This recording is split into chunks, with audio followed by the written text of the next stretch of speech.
He's a pig. Look out.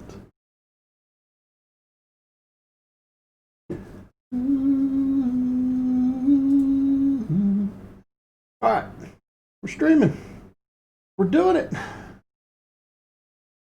Oh my goodness! So I woke up this morning and my stomach is killing me. It feels like I slept on the floor on my chest, which is spooky. I might have the Rona. I don't know because it's just sore. I don't know why I would wake up with a sore chest. Nothing else feels that off. I have no idea. It's very odd. Anyway, before we start the stream, I loaded up loaded up Gazzard, and I was playing around with it. You should be able to hear me pretty well. Yeah, I loaded up Goba. I was not Goba, Gazzard. I was playing around with it.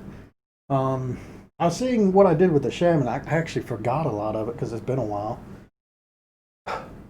But I thought it'd be, I've done all these streams. We haven't actually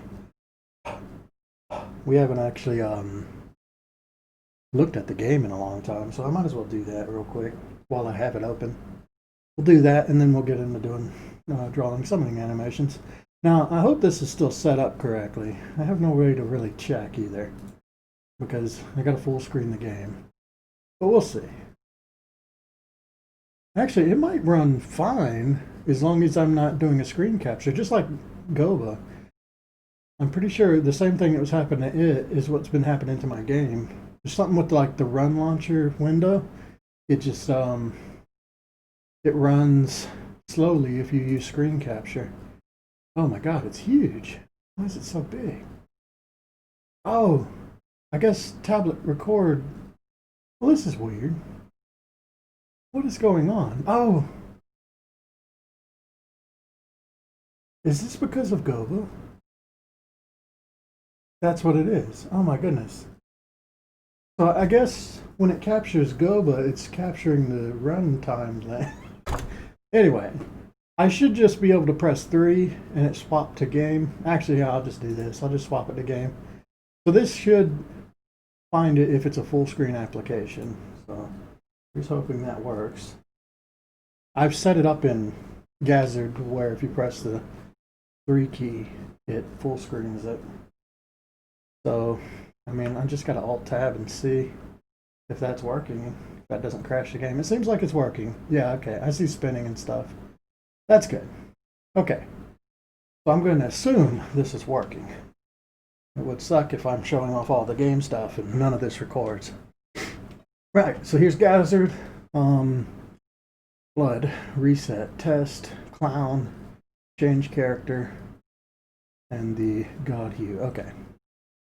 So, only thing really to show here that wasn't in the last devlog is the Shaman spells. I put those in the game. Everything else is pretty much all the same. I don't think anything's different. Like, I showed all the effects stuff that I've got in game now, right? I don't know. It's been a while since I've done that devlog. I'm pretty sure, yeah, all these effects are the ones that were in the Gazzard devlog. It lags because it's loading all of the different pictures and stuff, all the different sprites. So until it loads them all, it'll be like kind of laggy, and that's kind of like why you put like a loading bar in front of a game is to load up all the sprites and all the resources. Because I'm skipping that and just going straight into opening the game, that's why it causes that lag. But that shouldn't be a problem later on, because I'll do that thing, you press start and then there's a loading screen where basically in the background it's loading all these sprites so that when you play the game there's no delay. Okay, so here is the Shaman, the new Shaman, with his new effects. Real quick, I'm going to stop him from gaining tattoos. So right now I've set his maximum mana is 3, which is how you start the game. So he's like this at the very beginning of the game. Very basic, has a normal attack. It's very weak and he's very slow. And it's supposed to feel horrible. You can teleport, so you do have that. It does cost mana. You can see the tattoos on his chest disappeared, but they'll come back shortly as it regenerates. You have no dashing. Yeah, see, the regeneration is a lot slower when you have low amounts of mana. He can still double jump, but he cannot multi-jump now. So no multi-jump for the moment. Also cannot air dash, so that's out. Okay, so yeah, very basic in the beginning of the game. Now his first spell, when he's at 3 mana, I think I did it to where whenever you get your first like pair of wings is when you get like upgrades, and then when you get your second pair of wings is the next upgrade. I'm pretty sure that's at 5 mana, so you got to get 2 to get the second upgrade, and you got to get to 10 mana to get the third upgrade. So in the first like 1 to 4 mana, you can't charge up more than the first tier of magic. So you can see I'm charging, I've got 3 mana, but I can't cast any other spells besides the first tier. So that's the forward fireball now, and that's the new effect for it. It's not going to be able to destroy this wall, but oh yeah, and look, he's out of mana now. I love that when his his tattoos are gone, he kind of looks like a character, like a person who usually wears glasses who removed them, right? Oh yeah, he's very weak in the beginning, and it's going to be hard to like do anything with him. I want that to be the initial impression of him, like, wow, this character sucks. Because as you'll see, this character is absolutely broken when you completely upgrade him. That's kind of the point. So that was the forward fireball. This is the downward attack, which now does this, a little lightning strike. This is the backwards attack, which causes him to dodge out of the way and throw a lightning thing on the ground that kind of like erupts. And the other one's going to be, we'll be able to summon 1 creature, which right now it just creates the box. But yeah, that's what that'll do. So that's what we're drawing now. And that's really it. That's like all I can do. Like this is kind of the max spell cast if you're just going to shoot fireballs, and then you can't charge anymore. So you're just kind of like, you have to attack or wait until your magic comes back. So like I said, very weak in the beginning of the game. Now I set these up. These are like training dummies. You see they have like a 0 on them. If you attack them, it shows like how much damage you've done to them. So his main attack's doing 2 damage. Do a double attack, you get 4 in. So that's what these are. And this was me missing with the, I was trying to get the selection thing to work before.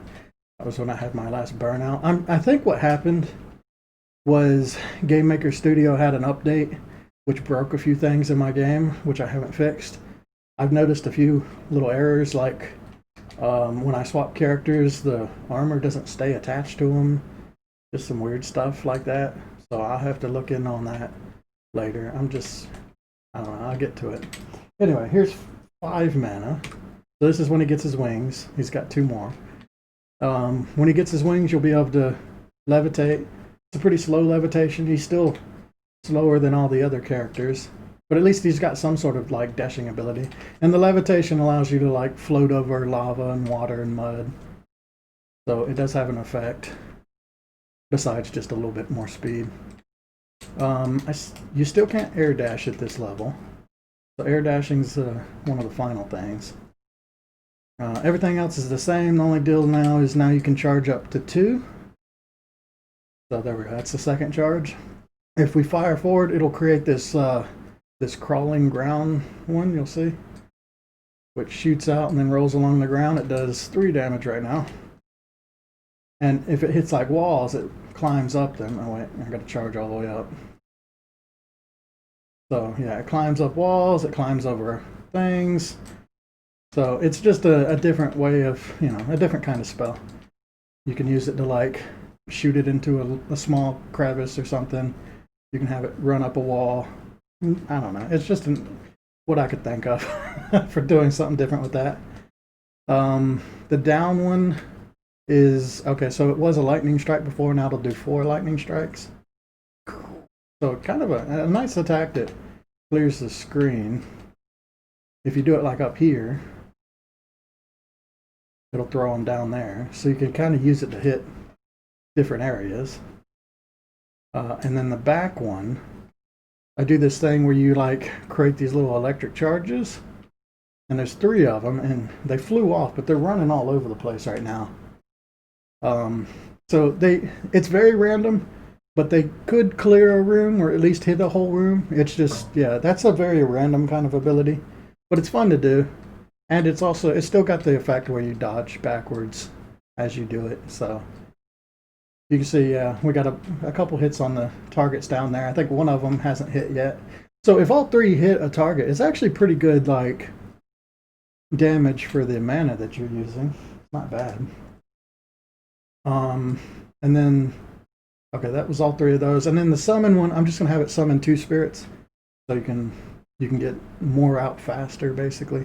Because if you were just summoning like 1 spirit at a time to get all 5 out, it would take a while. But yeah, just with multiple charges, you'll be able to get to 5 really fast. Okay, so that's that. Okay, now max mana. So this is at 15.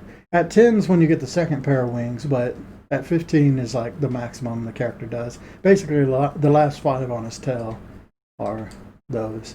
So at this point, his mana regen it's based off of how much maximum he's got. So he's regenerating his mana way faster, and you'll see, yeah, I'll cast these fireballs. The ones from his tail are going away, but watch how fast his tail fills back up compared to when we only had 3 mana. See, so he gets his mana back like way faster. Okay, so having this upgrades how fast the levitation is. So now he's very fast. He's definitely faster than the champion. He's not as fast as the were-raptor though, but it's pretty quick. Still teleport. He's got air dashing now at this level. Oh, I forgot to mention, just real quick, the last one, when you get the wings is when you can actually do the multi-jump.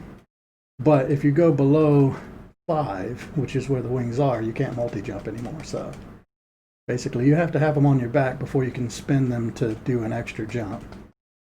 So that's how that works. But when you have this much mana, you can multi-jump a lot.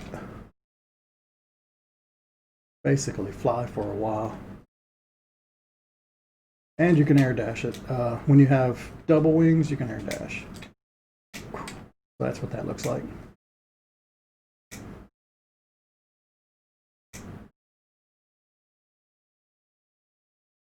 Cool. So this unlocks the 3rd charge, so we're gonna do that. So the 3rd charge firing forward is just like a gigantic fireball, basically. I couldn't think of anything else, so I did that. And that let me reuse some of those effects. I don't know. It looks a little bad. Maybe I'll do something. At least the explosion part. I think the big fireball's fine. But I might do something different with the explosion.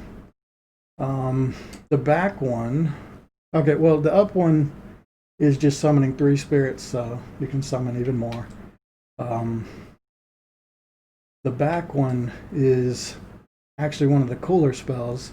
I couldn't think of anything. Like, I spent a long time thinking, like, what is the backwards spell? And then I just happened to think, like, well, what's one of the best spells in any game ever? It's haste. So when you do the back one, you get hasted. Now he is really fast, like faster than the were-raptor. So he is jacked up. This also increases his casting speed, so yeah, you can see how fast he can get spells off now. So it's a haste. Basically, when you get this spell, you'll want to have it on all the time. It'll last for a couple minutes. So basically, yeah, haste the character, make him super fast, spam abilities. You can attack faster too. It's just all around a big buff to the character, right? And it looks cool.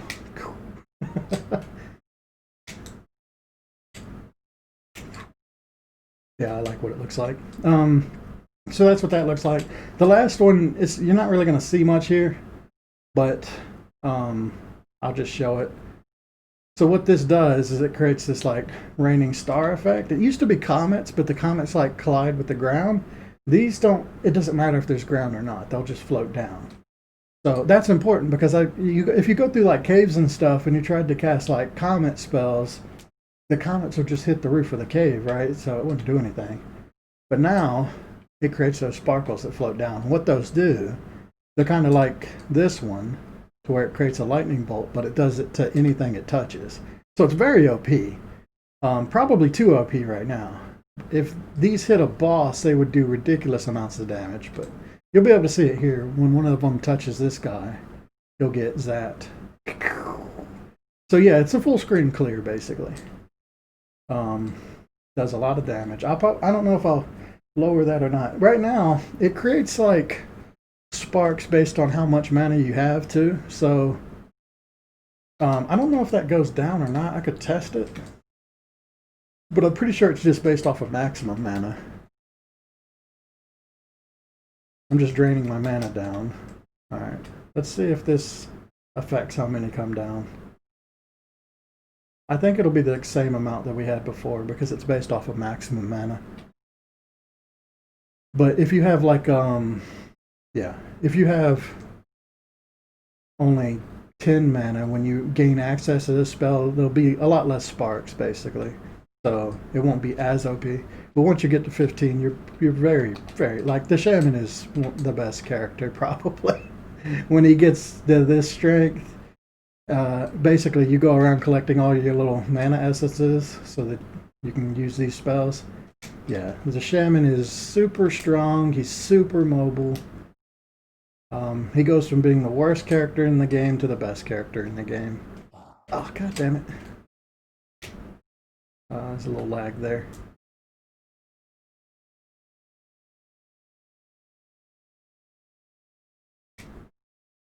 I love how quick he is. Hello.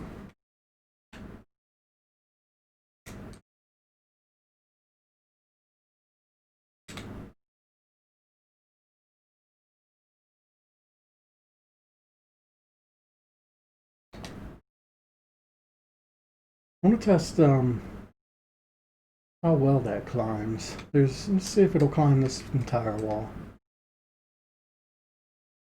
Oh yeah, it just climbs all the way until it hits something, then changes direction. I love what that looks like. It goes up like hills really cool too.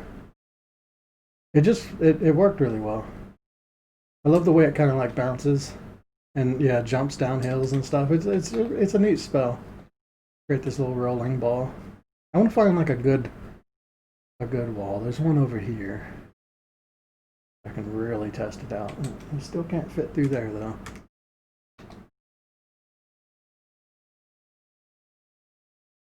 There we go. This is a good wall. This goes all the way up. Yeah, 2. Oh yeah, it'll climb all the way.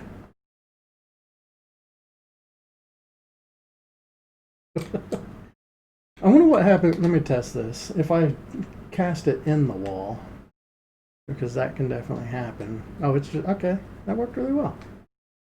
Let's try all the other spells into a wall. Yeah. Look at that. It's not bad.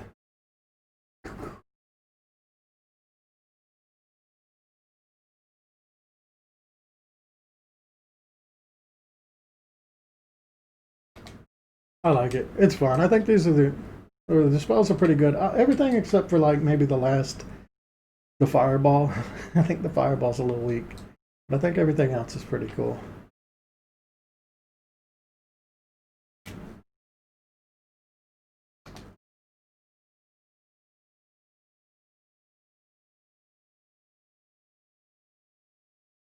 So yeah, like in a room like this, if I was using the comet thing from before, all those comets would just hit the ceiling up here, and it wouldn't do nothing. So this was the solution of that, is to make them like snow, raining, lightning, snow. Okay, well there's that. That should close everything. So, now that I've shown all that stuff, and hopefully, I think it was recording well.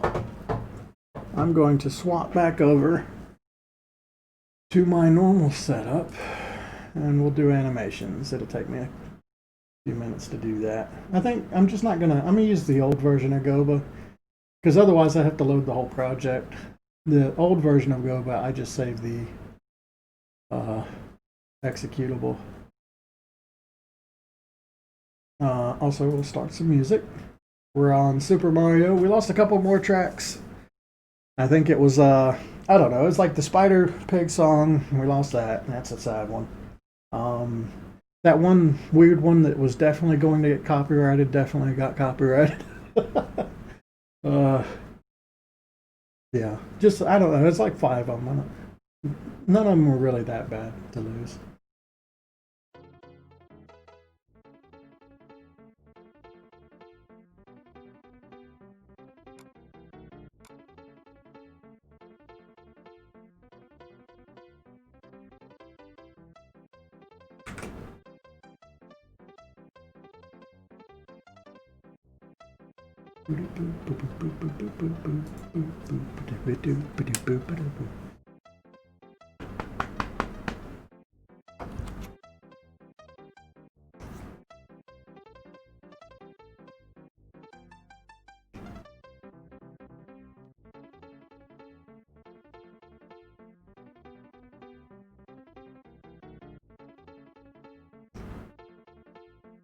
I like AnyDesk a lot.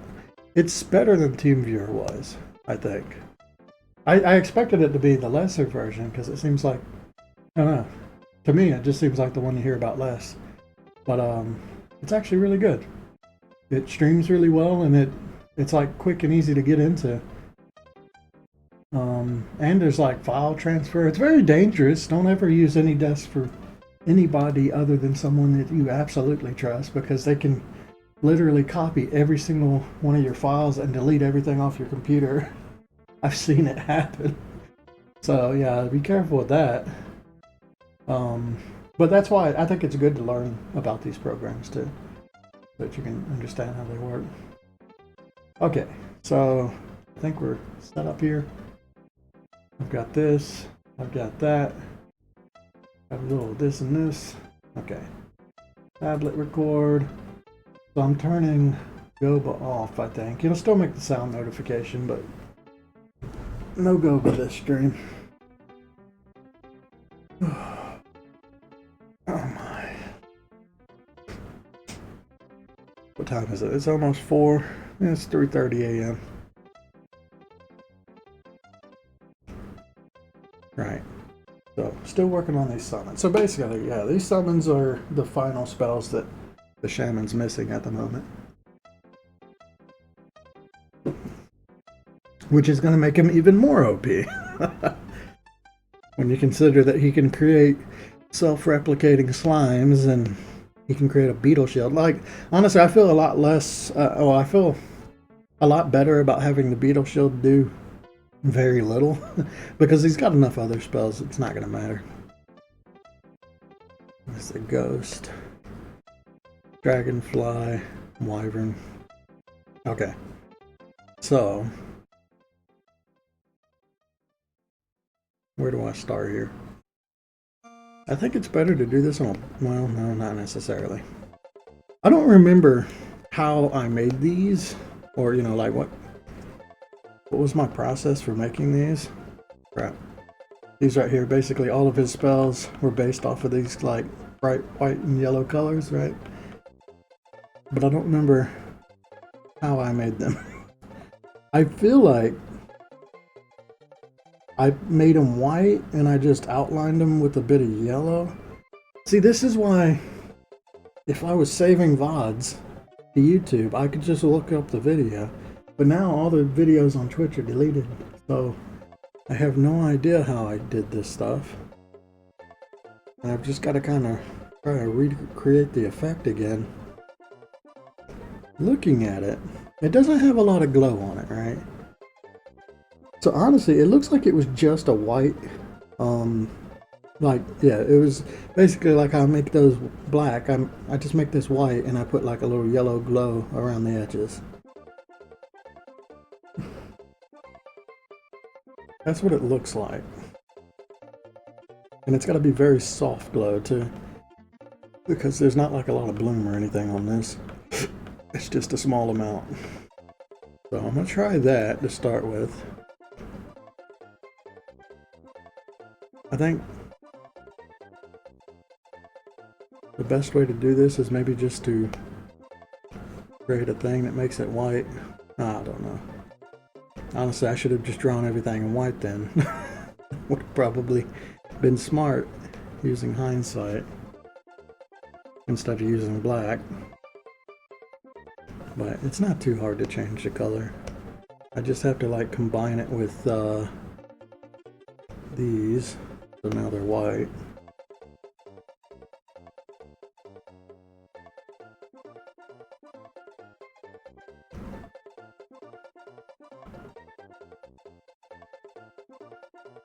It looks like there's a little bit of yellow across the whole thing though.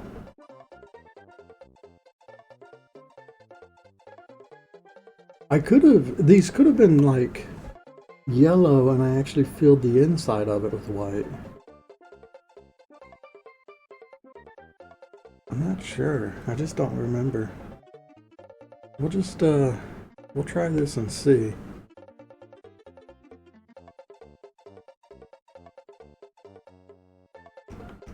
We'll do the wyvern. Once we figure out how we're doing this.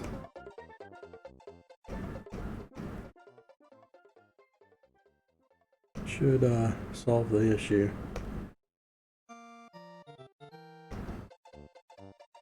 I think it was just bright yellow. Probably like the first shade brush.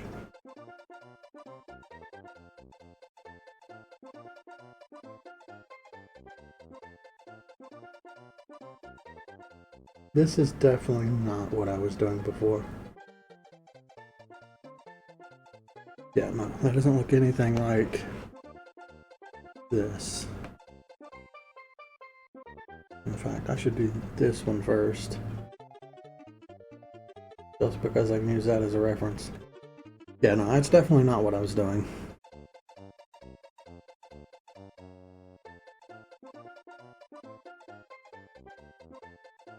That kind of sucks because I feel like this was the better way to do that too.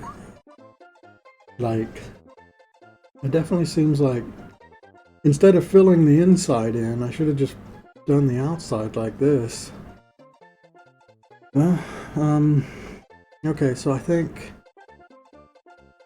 let me open the project. Maybe it'll give me some clues. Shaman effects.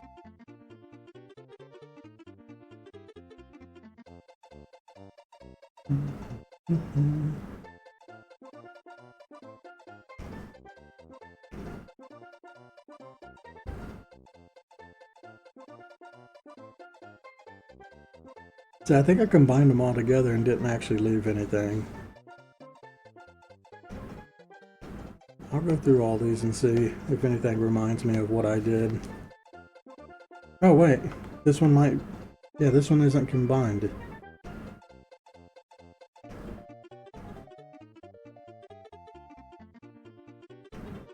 Okay, so this is white with, oh, maybe it's just this yellow instead of the bright yellow.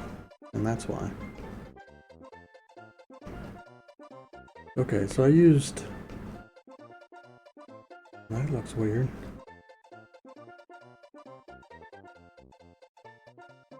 Okay, so this is just done in white. Right? Yeah, white, white.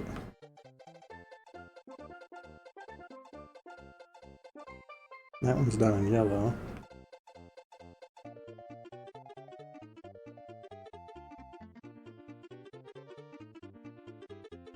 Looks like I did it two different ways. Like, the air dash was done in yellow, this part, which should be the exact same thing. What does this one do? Okay, I put little white outlines and white streaks around it. That's odd. And this just adds a little yellow to the whole thing, which is odd. Okay. Maybe I just use this to do... No, it's definitely adding some yellow, like I can see it there. Right, am I in the wrong one? Yes, I am. Yeah, no, it's adding a little bit of yellow there.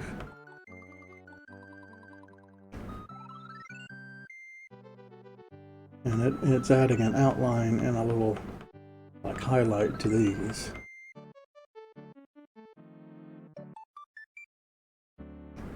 Okay, and then the glow layer is just a white glow.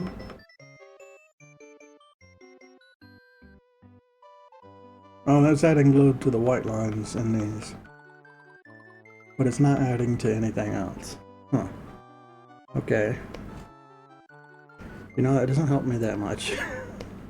What's this one? Oh, this has got some yellow on it, too. So what, there's yellow behind the thing, then? Yes. God, why did I make this so complicated? I did it with like 4 different layers.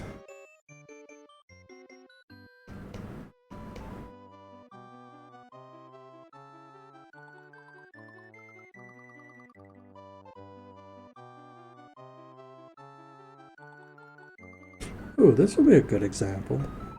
Because it actually, this is what like the summon should probably look like, right? Which is, crap. It's a lot of things in with a little bit of yellow underneath it, apparently. So how did I do this? It looks like I just used a light yellow around the outside with still white. Okay, let's just try that. So instead of that yellow, what's happening?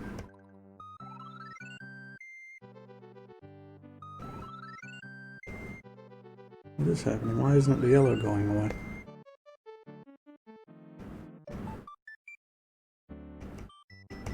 It's not clearing. Why? Wait, what?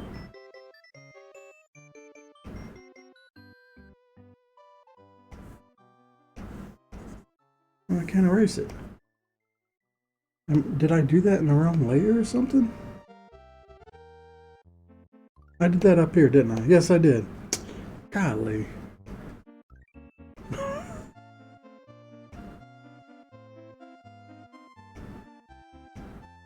I'll just go back until I erase that part, I guess. There it goes. And this part. Well, that might explain why it wasn't looking right, too, because I was drawing it in the wrong layer. Let's try that again. With normal yellow.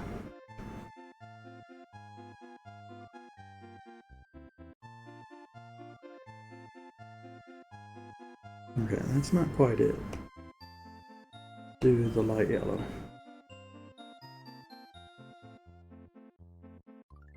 So that looks like it, but it should, this isn't affecting... So is it like not glow? Maybe that's what it is. Yeah, it's just normal. Well, I think that's as close as we're going to get to what I had before.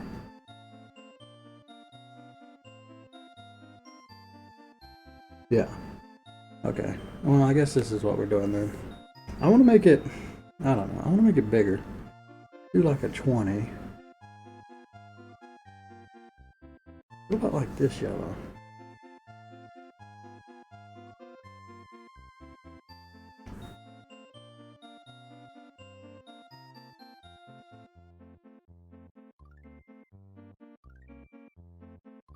Honestly, I think that's too much. Maybe I go back to 16.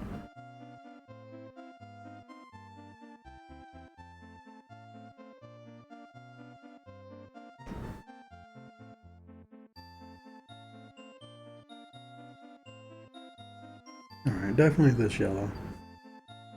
Alright, so that's how I'm doing it. I'm using the light yellow, white background. And that seems to be the way. The way forward. Alright, here we go.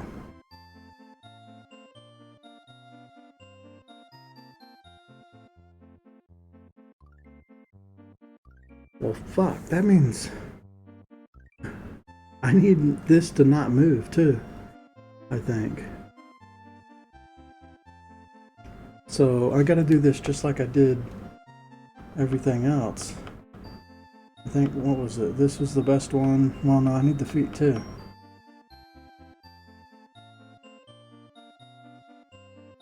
Okay. Here's what we do. Do this.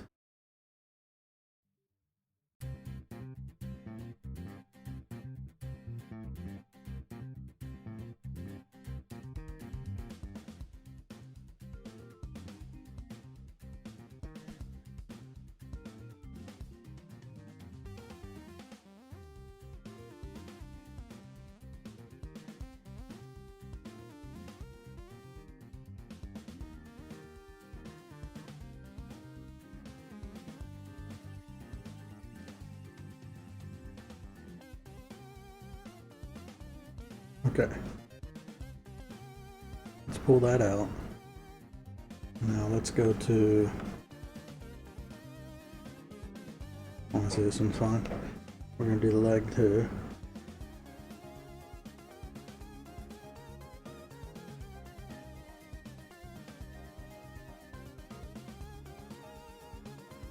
Alright. So I just copy paste this. Will that look better than just drawing it new each time? If I draw it new every time, I think it might actually look better. Because it looks like it's not supposed to be completely static. Like if it's pulsating a bit, or you know, the light is flickering a bit, might just look better. Okay, you know what? I'll save this just in case, but I'm gonna try and do it differently. So clear that. We'll just do it for each frame, and if I don't like it, I'll have to go back. This is all just kind of me figuring out what I'm gonna do for the rest of the project. I think it would be better if I just drew it fresh every time. And keep in mind, this guy flies around, so if it's shifting a lot, it's not necessarily bad.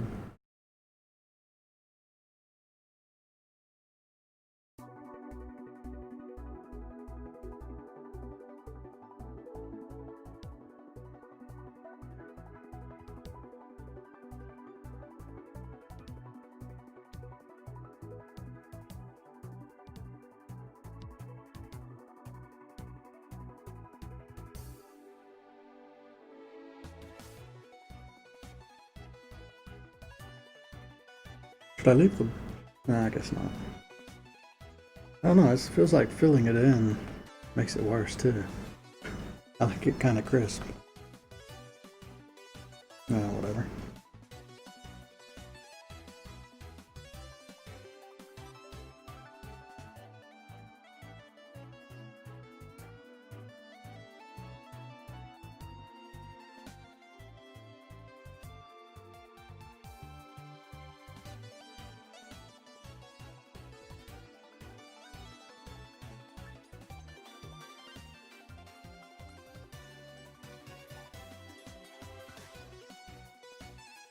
So yeah, what I'm thinking of doing with these summons, kind of like I was locking different charges and spells behind like a certain amount of mana you have to have.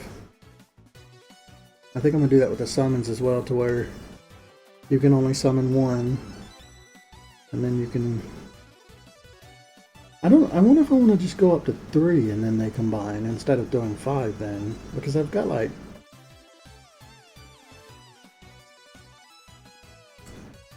I don't know. No, I think I want to have all 5. If all 5 of them are out, that's when they combine.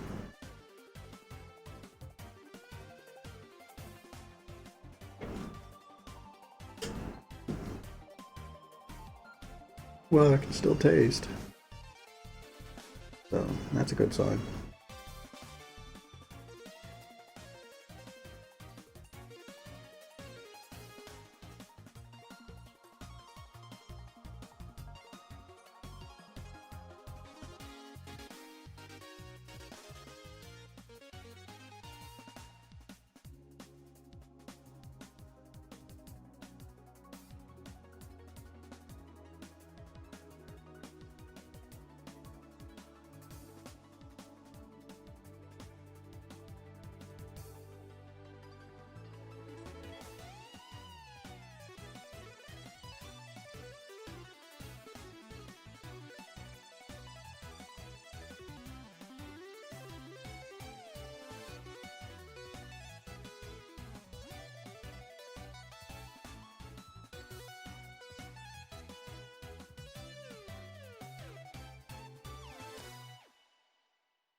My hand already hurts.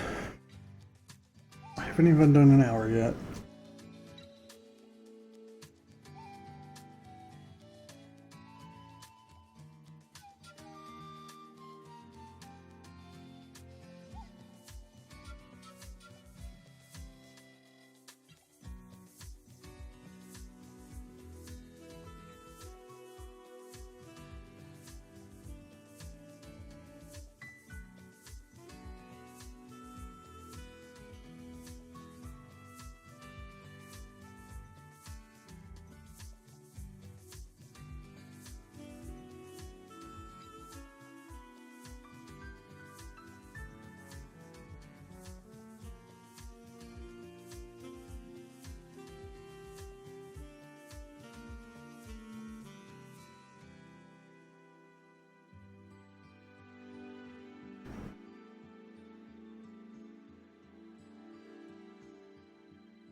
I didn't think about this, but what I'm doing right now is kind of deciding what a different kind of attack looks like later on too. Um, I don't know. I mean, I could always. It doesn't have to be exactly this. I've got this idea. When you fight bosses, I wanted to have different kill moves for the bosses, but because there's so many like weapons and armor, I can't just have the players do. I can't like give the players another 500 animations, right? Otherwise, that would get crazy. So what I decided to do instead is I'm going to give the players like a god mode form, which is kind of like this, where they get real bright and shiny, kind of like Ghost Super Saiyan. You can think of it kind of like that. And that way I can do the animations for like, I can do really like super amazing looking stuff too, because it's like they've gone super powerful. Do really radical kill moves for killing the bosses off. And then it'll hide like whatever weapon and armor you had. That won't really matter because you've transformed into some sort of glowy being. But that's going to be very similar to what I'm doing here.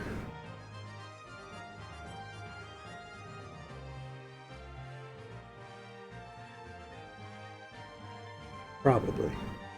That means my gods are probably going to look like this too. Like I've drawn a couple pictures of what the god I think is going to look like. Like for instance, the Shaman. These little tentacles that are on his tattoo. Which, well, you've seen them. I showed it. Those little tentacles are kind of like what the god's arms are supposed to look like. Or little tendrils. That's probably what I'll go with. I was kind of saving that for last because I wasn't sure what they would look like. But I think they're just like glowing eyeball kind of creatures.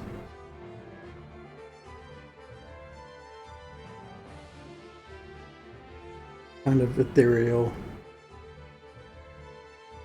beings of light, right? Kind of like what this stuff is. All these summons are kind of like, this is one of our gods, or the god that we play in the game.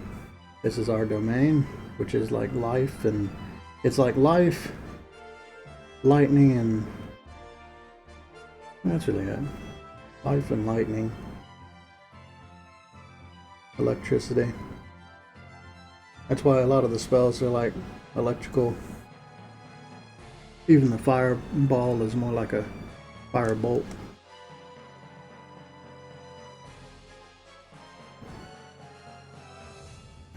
And I could do, instead of this guy breathing fire, he breathes like a lightning thing, just to make it fit that theme even more.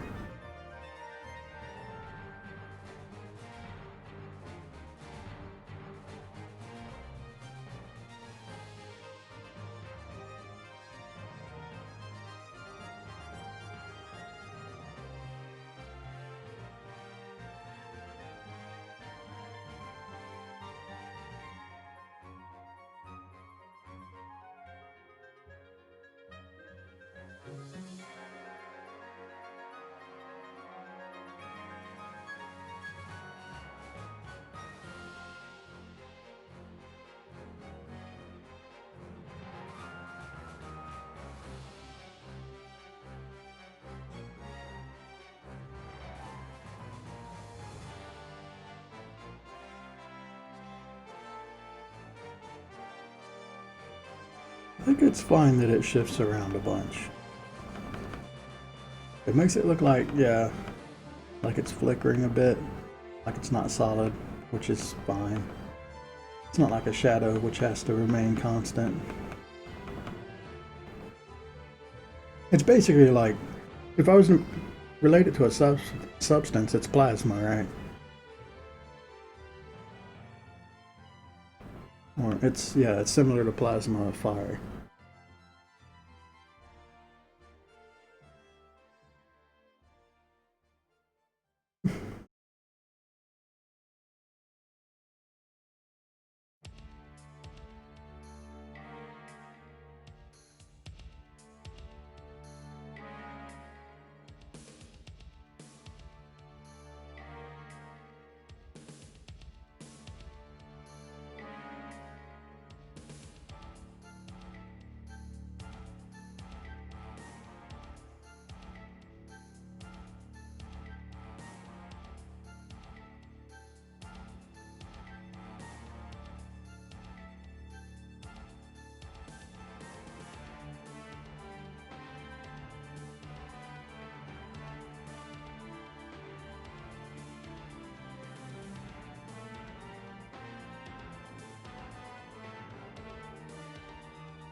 I like the idea of a little fire breath, though. I've seen it in a certain game. It's probably Castlevania. It shoots out like a big blast of fire. There's a couple enemies that do that in Castlevania. There's like the fire wargs. They just launch out a big blast of fire. I could also do it kind of like, I think his name's Gavin, the first boss. I like the way, it would be very similar to that, right? His second form where he shoots a little fireball and it kind of like, it recoils him so he gets blasted back. I was thinking it's going to be very similar to that.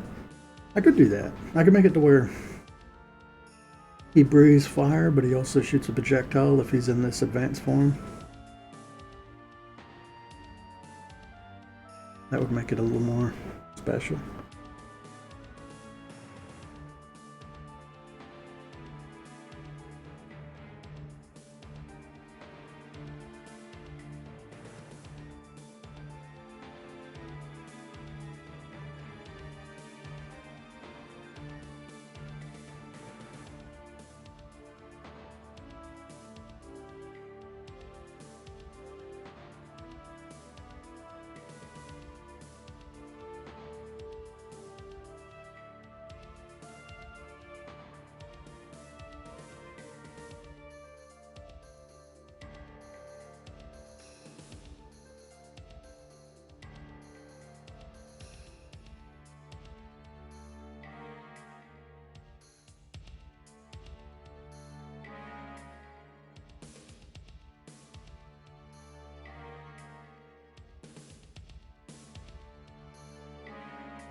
I think, okay, so say you start the game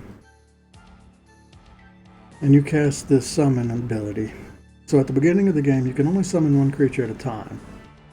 The creature should last probably like 3 minutes. Or actually, I said it was going to be 1 minute, didn't I? So the creature, if it only lasts 1 minute, I mean, it is kind of lame, but I guess that's fine. But the idea is, if you summon another creature within that 1 minute, should it overwrite the last one? Basically make the last one disappear? I think so. That way, like if you summon a slime, you don't have to wait a minute to summon something else. You could just do it again to get the one you want, right? I mean, you still spent the mana. I think that's what I need to do, something like that to where there's a maximum number of summons that can be on the screen. And if you resummon again, it will delete the first ones on that list. That's going to be kind of hard to do. I'm gonna have to actually create a list that is keeping track of what was the first summon in the list. And then it's also going to keep track of once you summon all 5 of them. I want all of them to turn into like a little, one of those like little sparkles, and like all just converge to like on the Shaman or whatever to summon the new thing. So yeah, like you'll have like 4 summons anywhere on the map.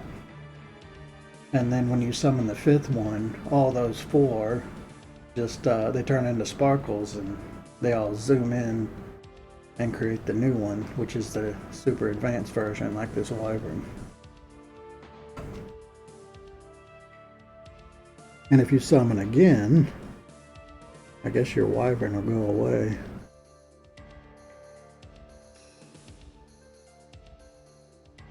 So you got to be careful not to do that.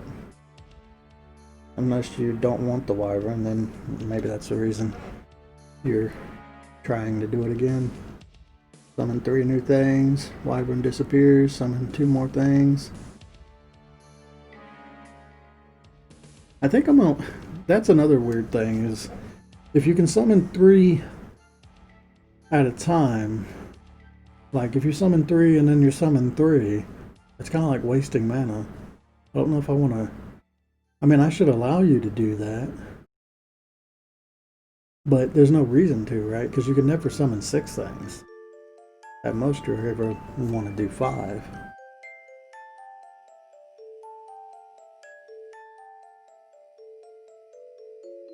I guess one way to fix that is to create one more summon, so you can summon 6 things. I'm going to entertain that idea for a second, because it makes a lot of sense that you'd want to summon 6 things to get the advanced one. So you have to summon 3 twice. Or summon 2 3 times, summon 1 6 times. To get the advanced version. So if there was one more summon, what's the thing that I need, that I could add that I don't really have? And that would be easy. Whatever the new thing would be, it would have to be very easy. So far, these have all been really easy to do, though, so I mean, it's not that big an issue. What is this one? Oh, that was the test one. Okay, I think I'm fine with, yeah, it flickering a lot. I think that looks okay. I think taking that into account, if the creature is very still, it should not flicker, though. So, I mean, the dragonfly is always moving around, but it's a single frame, so the dragonfly won't flicker anyway. The ghost will probably be the worst one for that. The slime, it won't flicker. The beetle won't either. It's just the ghost. I need to consider, this is fine for the wyvern. Is it fine for the ghost to have him flicker? I don't know. I'll think about that in a little bit.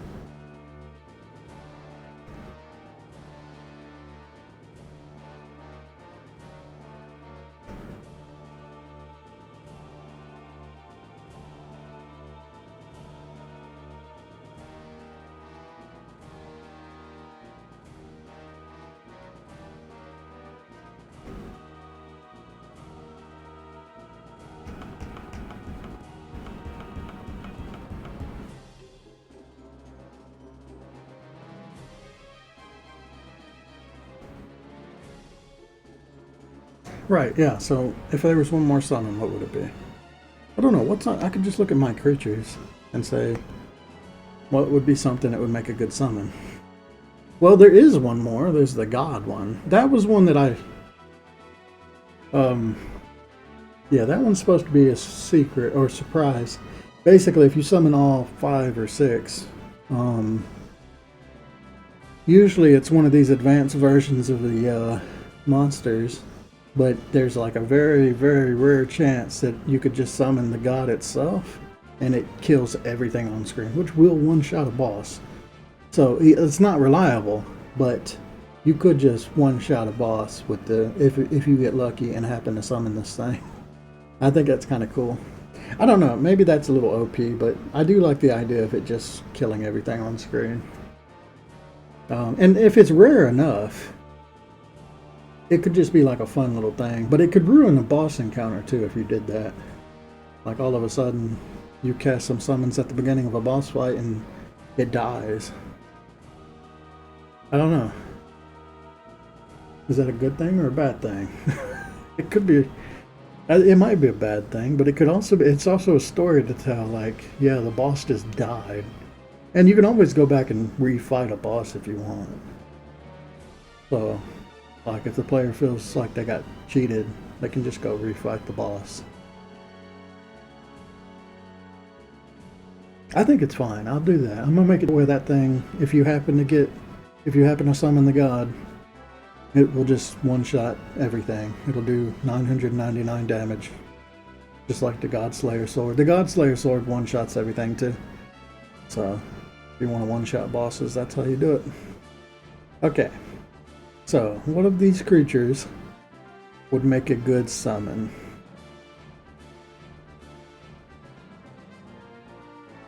Flying things are definitely good, because flying things can follow you into the next screen. But then again, I've already got 4 things that fly. I've got 1 that cannot follow you. I could do, if I wanted it to follow, I could do something to where the slime turns into like a sparkle if it gets too far away from the shaman and just like teleports to you. So that way, even if you leave a screen, I don't know. I think I'd rather just leave it behind as being the only summon that doesn't follow you around.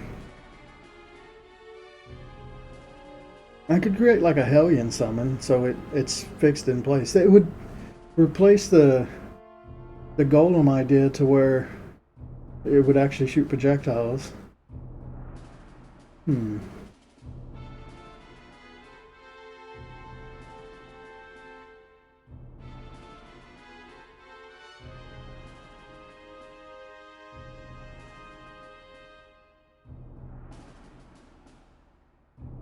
We could summon a raptor. That would be fun. I don't know. Raptor's too much work. It's definitely the coolest of them, but yeah, that would be a little more complicated than I'd be willing to do. I don't know. None of these creatures really work.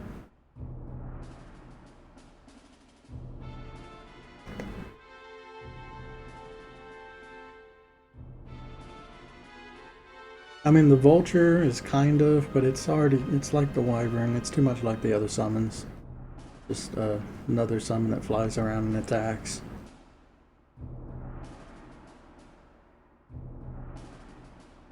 I think something that shoots projectiles would be like a turret, basically. Summon something that's very similar to a turret.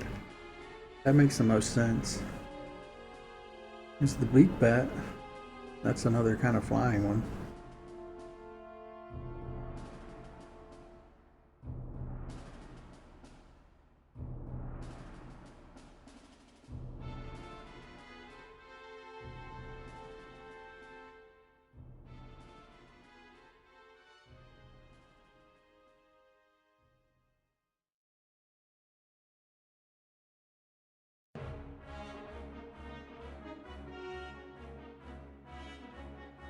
Honestly, I like the idea of summoning a Hellion, this thing, because this would be my best example of a turret. We just had to make like a variant of this that is not as large. It would be like a very small kind of Hellion. Basically, wherever you summon it, it just sticks to the ground, and then it fires projectiles.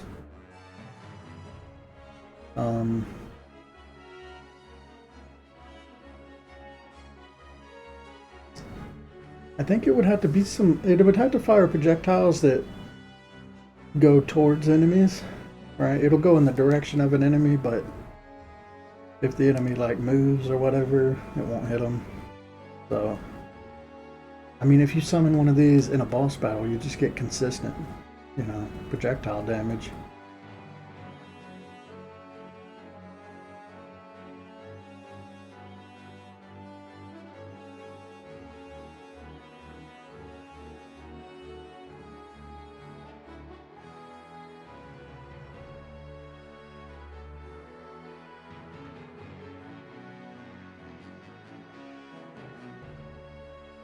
I think I would make it shoot very slowly. If I'm gonna do that, because I don't want it to do like too much damage.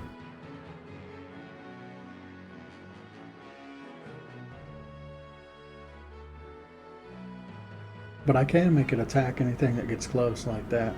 It's getting a little too complicated then. And then I gotta think, what would be the advanced version of it? So, okay, it creates like a small one of these that shoots a projectile rather slowly, but it shoots it at a target, so it's, I mean, it's consistent damage, it's just not supposed to be super amazing. And then when it creates the advanced version, I think it just shoots a spray of bullets instead. And more often, so kind of like spread shot. Maybe we do that.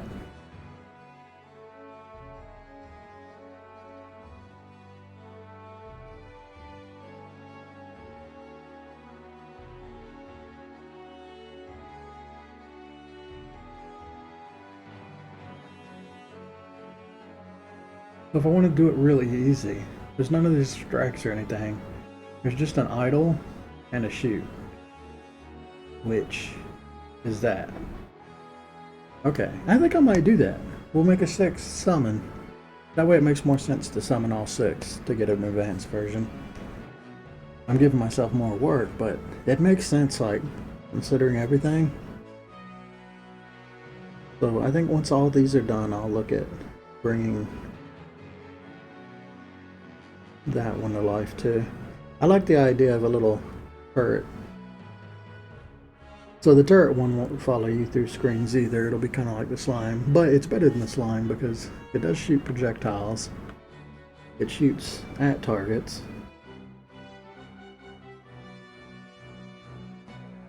I need to think about, like, what do I want to do for the advanced version? Because I don't know, spread shot is kind of boring too.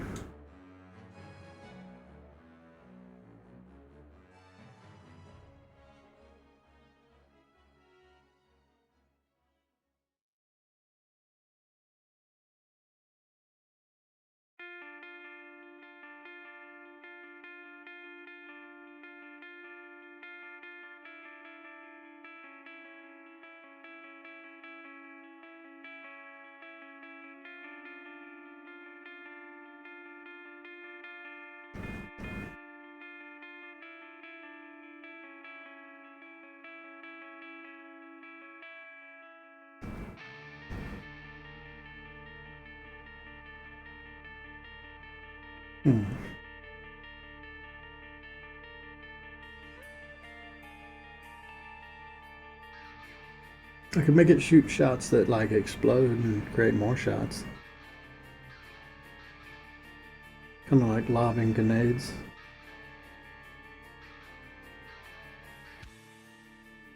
Yeah. Oh man. Never lifted the pin either. Here we go all the way back. Lift the pin every now and then.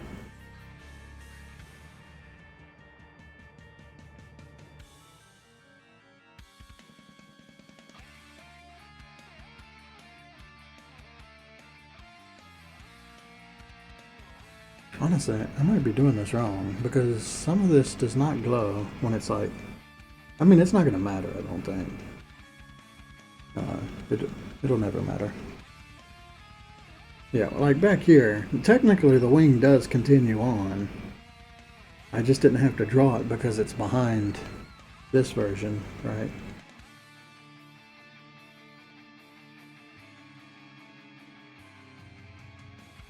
But if it's behind it, I don't think you'll ever see it anyway. So it should be fine.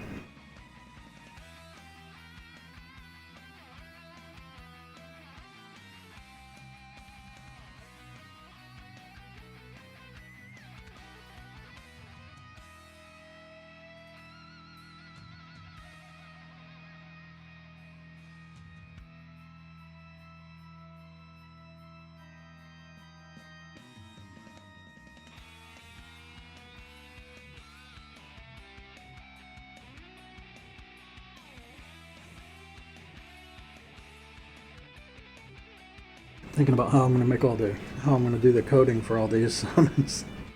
It's going to be kind of challenging because I've got to keep track of what summons are actually in play. Because I don't want your character to, if you summon twice, you shouldn't summon the same thing twice ever. So I need to check and see what's actually being used. There's also, I have to keep track of what is the oldest summon, you know, like, or what order they've been summoned in, so that when you overwrite one, you always overwrite the oldest one, the one that's got the least amount of time available.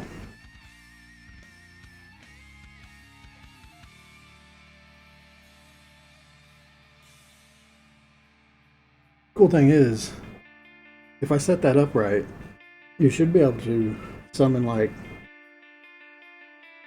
it's definitely, there's a strategy to just summoning 5 creatures, or not 5, summoning all the ones that follow the player, so the ghost, the dragonfly, the beetle, and the wyvern, summoning those 4, and then only summoning one of either the slime or the turret, and not actually upgrading it, so that you can like carry something around with you. So there's like a strategy to that. If you don't want to like once you have all 4 of those summons following you, it's going to make you very powerful. Probably more powerful than if you would have one of these advanced versions of a summon.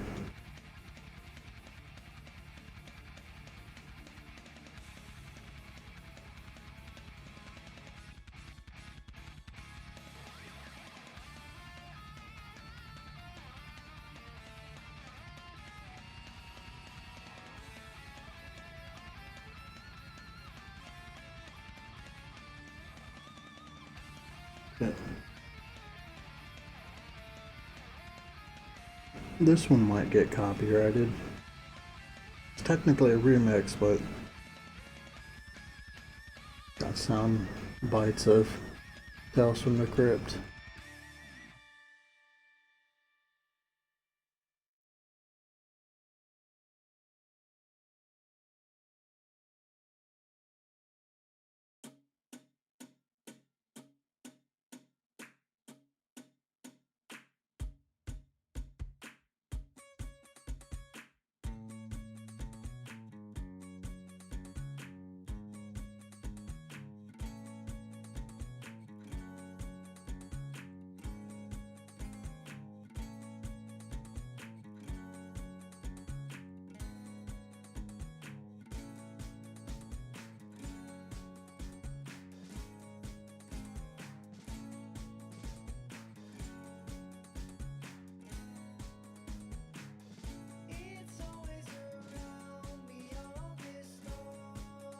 Yeah, I'm just gonna have to do like some, I don't know, some play testing of the summons to get what feels good.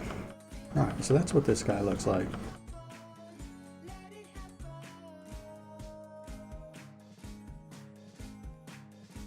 That's pretty cool. I think I can just go ahead and combine all these folders together too, so it's not so many.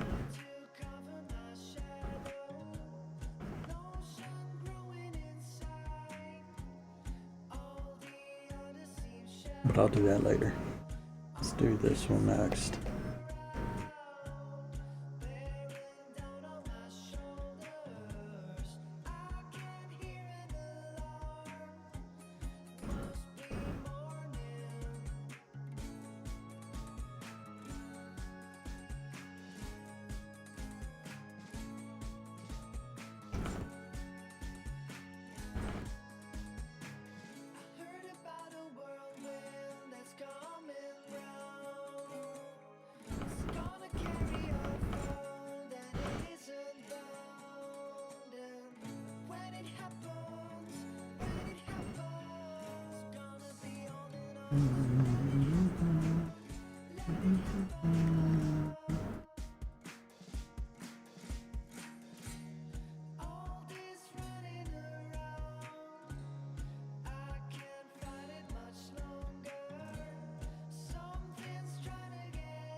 It might have been a good idea to just copy paste the basic shape of this dragon and then erase it.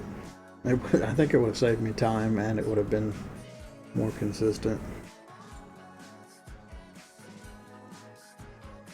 I'm kind of locked in already though, so whatever. We'll just draw it every frame.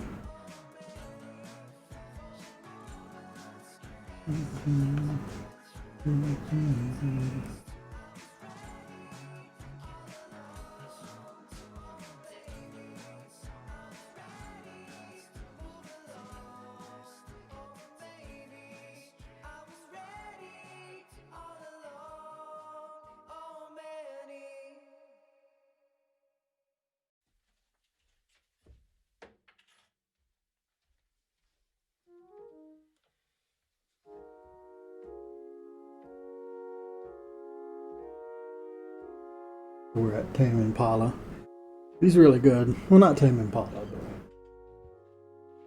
that's one of the songs he does. I forget his name. It's a weird foreigner name.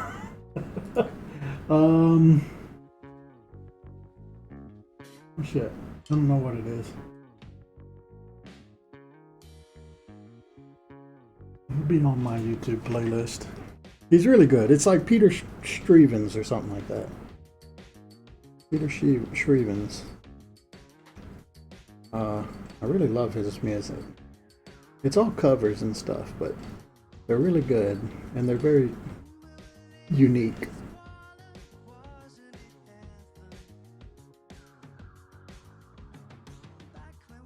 And I'm hoping he's obscure enough that he doesn't copyright his music.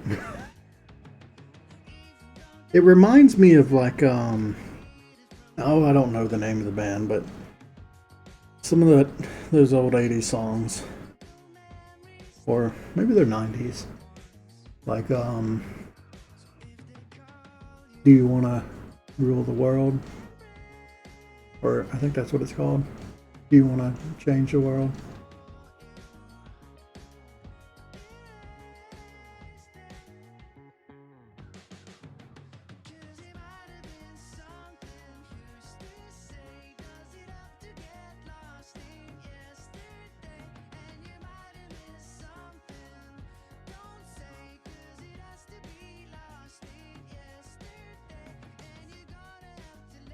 I think it's do you want to rule the world? So for some reason that doesn't sound right to me. I can check.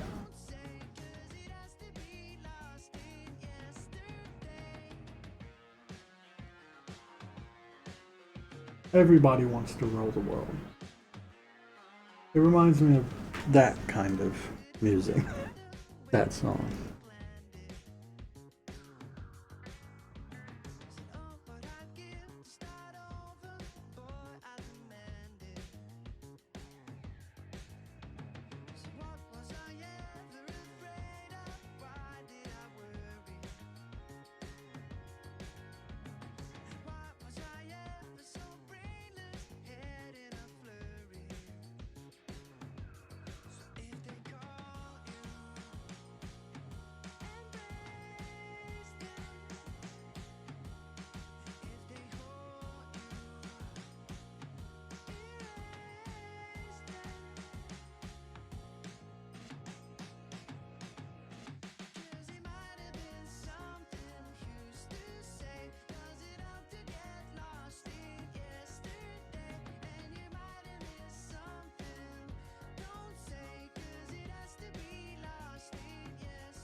Oh right.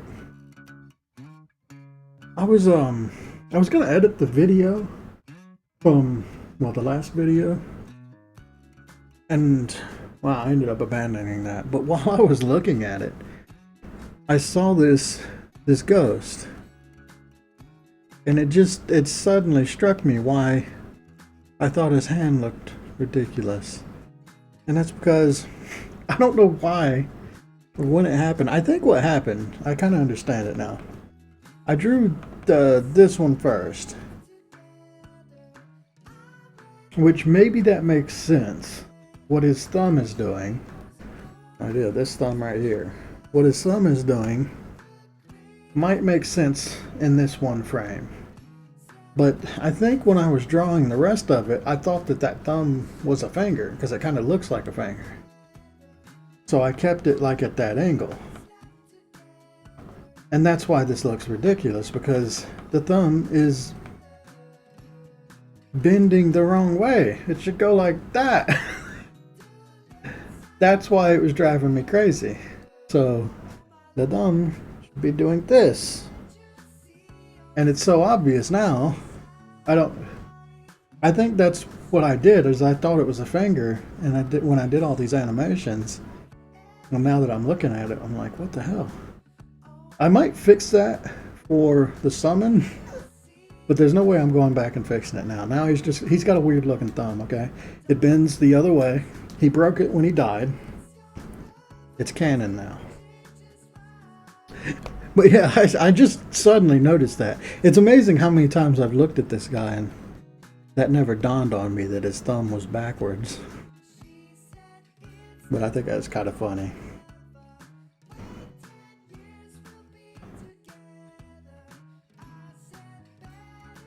Yeah, I think I'll fix that for the summon version, because you see the summon version of the ghost way more often than you'll ever see that Wraith version. Because that Wraith version, he's only in like one part of the game where the undead are. So you may, like, anyone who plays the game probably won't even notice that his thumb looks a little jank. But if the summon looks weird, like, you're gonna see that a lot more. So I think I will fix that when I get to the ghost, and just make sure the thumb bends back the other way, which should look a lot better.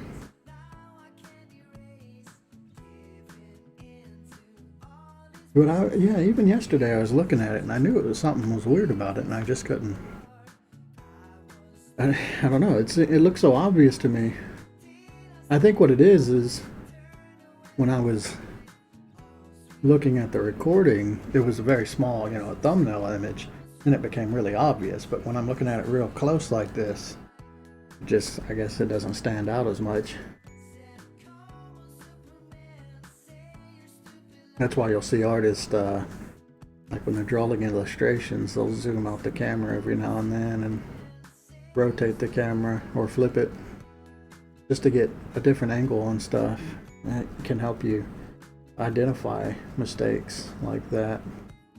I don't do that ever. I sometimes invert the canvas, but I don't do it very often.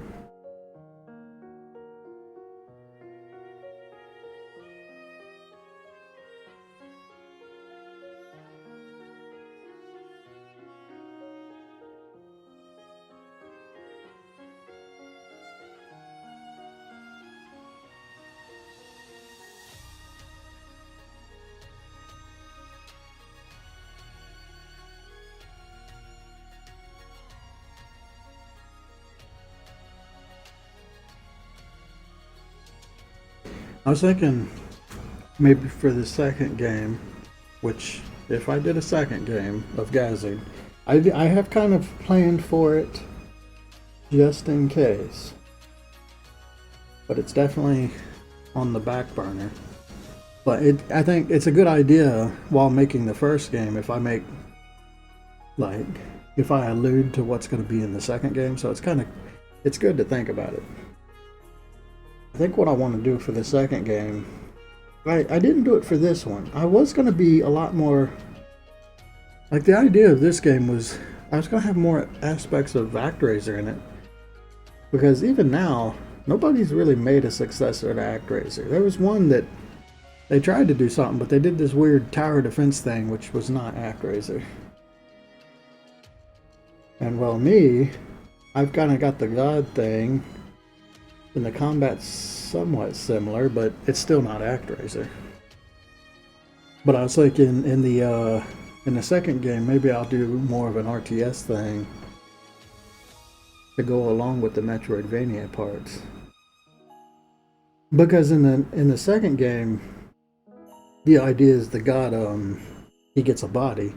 So instead of like borrowing bodies, we'll have our own, and we kind of become like, I don't know, Raptor Jesus.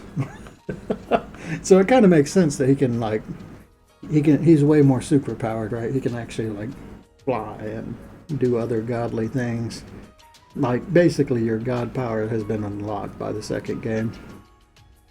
And then you would have more control.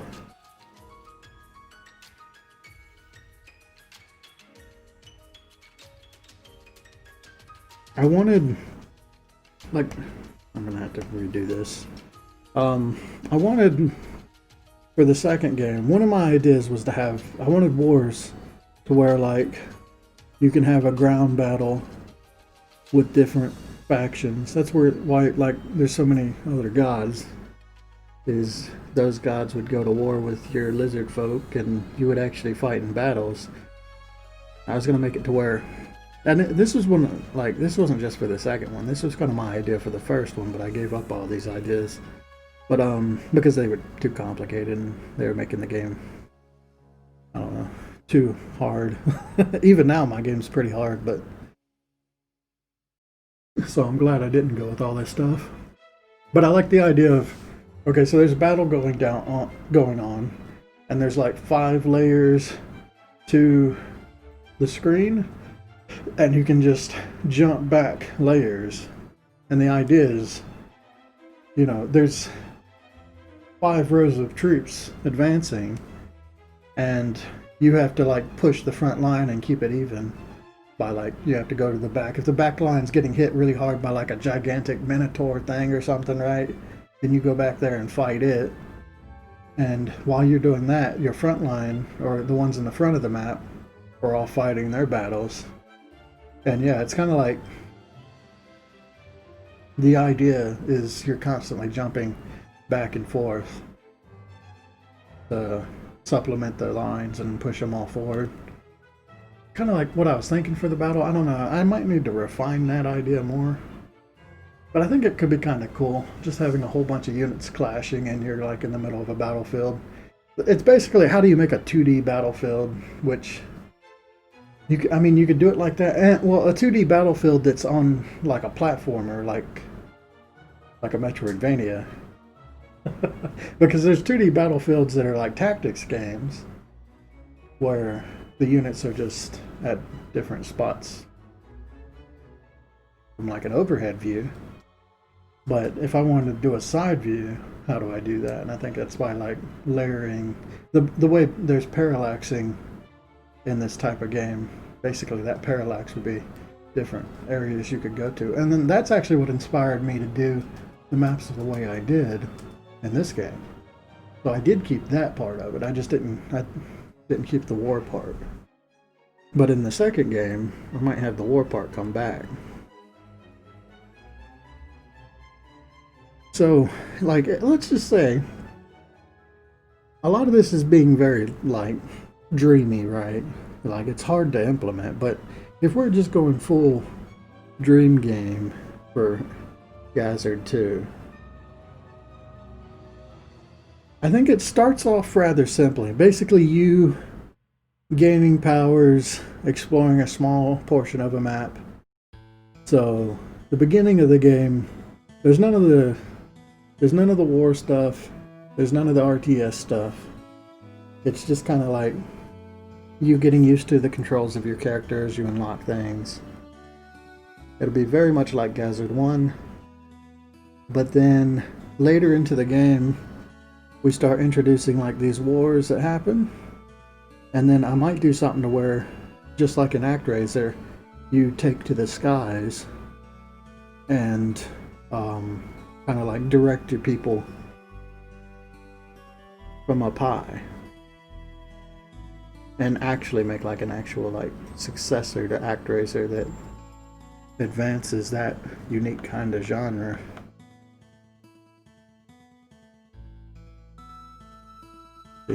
Now I'm kind of like iffy on if I should have done it this way. I guess it's fine. Who knows? Maybe a while from now I'll come back to this and redo all these lines so that they don't jump all over the place. Yeah, I like that idea. I think I might do something like that. Basically, I'll keep the Metroidvania part of the game. But, you know, it'll still be a Metroidvania. It'll just also be a sort of an RTS ActRaiser game as well, with like battles that take place. And I think the idea for like the RTS portion, it's kind of about, okay, so this is how this is how I'm planning it. Basically, the start of the game, the town that you spent this entire game, the first game, building, gets overrun and destroyed. Basically, all the other gods that you meet in this game that you don't kill, they all come for you. And they come for you while you're weakened. Basically, you're in an egg because you're being born as like a new form. So, yeah, they come and attack you when you're not able to defend yourself. They scatter all the lizard men around. Just as like you're born, probably. So you're just a little baby lizard man when you start the game. I'm thinking you'll go off with like the Smith, or I'm not exactly sure. I was thinking it would be kind of cool if the Smith character from this game becomes your like adopted father, because I think he's a cool looking character. So that makes sense. But yeah, either way, I think whatever happens, you end up retreating off into the hills. Basically, you go to an area that is not in Gazard 1. So, and like the beginning of the game is you just like there might be cutscenes where your character is growing up, because I don't want to do a ton of animation stuff. Maybe I'll do like a small version where you're playing a kid character for a little bit. But the idea is to grow you up pretty fast, or age your character. And I'll probably do like actual conversations. Now that you are a lizard man, you'll be able to understand their speech, which will be different from the first game. But it will let me do more character stuff, and I don't know. I'm not sure about that one yet, whether I do that or not. But yeah, basically the first game, or the first part of the game, is you exploring a totally new area, or new areas, getting stronger, developing new abilities. Basically, your character is a mix of all three of the characters from Gazard 1. So, he can cast magic. He might be able to transform when he dashes. I don't know if I'll do that or not. It might. I'm going to do something where he has something in common with the Were-Raptor. He'll definitely be able to use the Were-Raptor's weapons. He'll probably be able to attack while moving.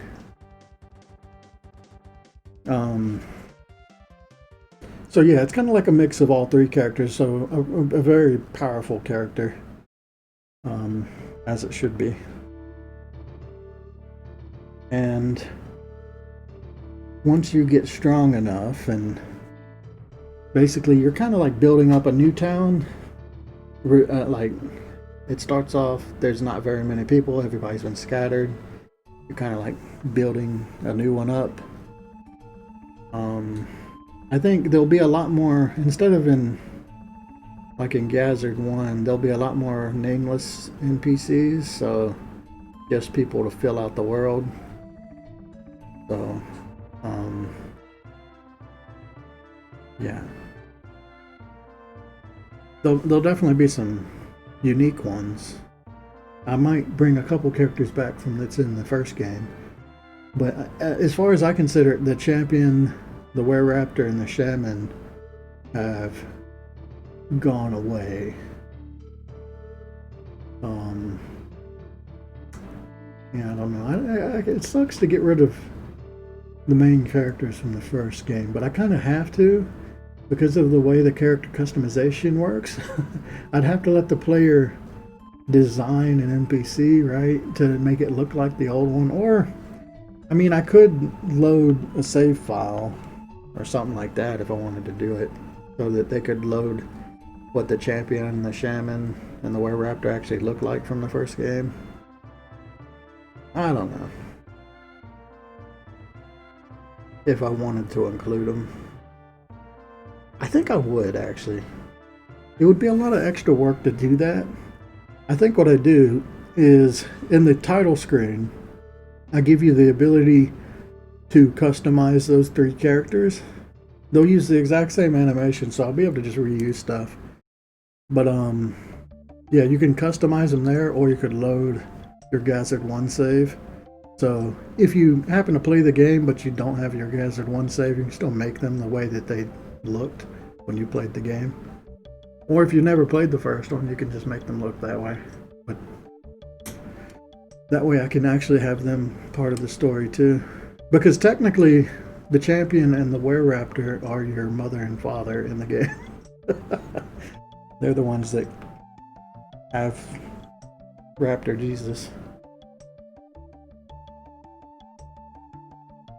So it would be nice if they showed up at some point. But then the idea is the lizard folk aren't really, they're not super maternal, right? Or they're what do you call it? They're communal. They raise, all the eggs just go into a roost, and one of the unlucky people from town is the one that's raising all the children, basically. So it's not like, it's not very human the way children are raised. So it's not going to be like, there's not going to be anything like that. But, well, I mean, I say that. Us as players and as humans, we'll still feel that those are our parent characters. And they're, you know, it works because they're special to you. They're the characters from the first game. So you'll feel a little bit of a connection with them.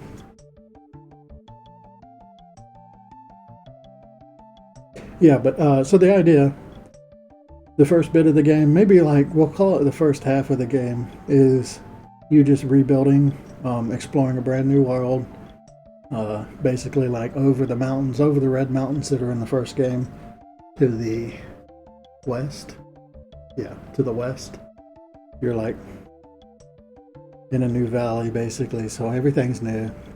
But once you get to the end of that area, you've unlocked all your, you know, the abilities. That's when the war comes back, right? You get attacked again by one of the gods. and you'll have to like fight that god in the RTS kind of version with the battles and stuff. And the idea is to fight that god and finally kill it. I don't know which one it'll be, but it'll be one of the ones from the first game. It'll be either the blood god, the bone god,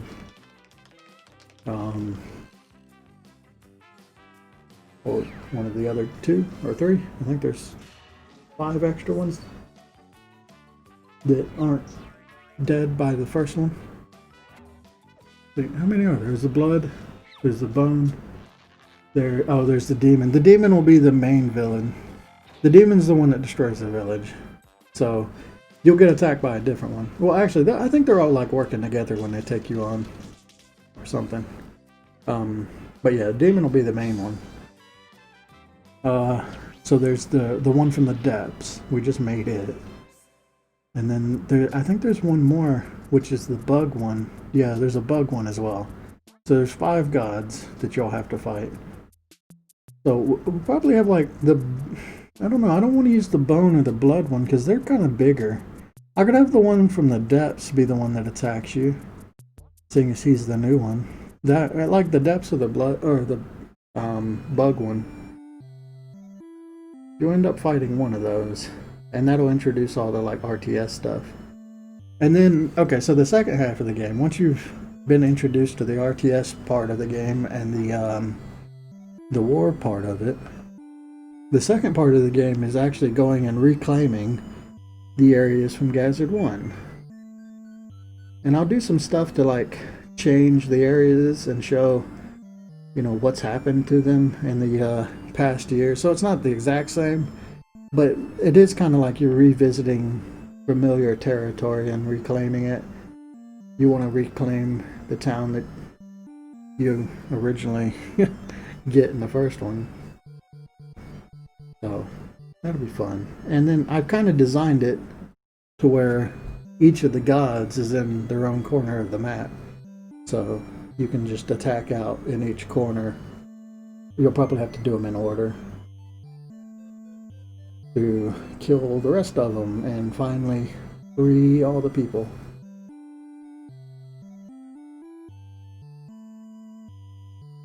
So that's kind of the idea. I don't know how a lot of that works. I haven't considered much of it, but that was kind of the plan.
Well, that one was easy.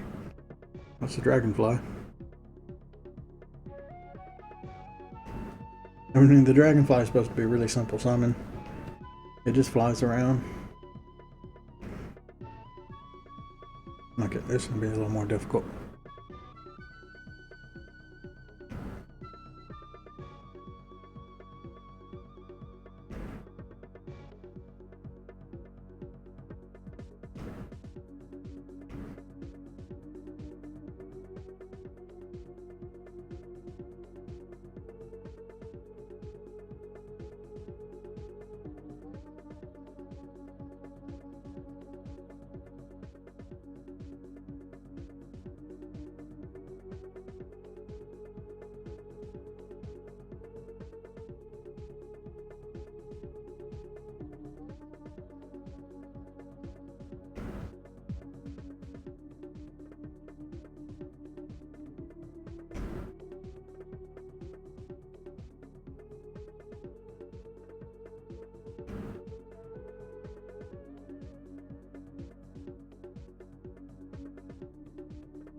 Really should have combined this shoulder in with the other ones.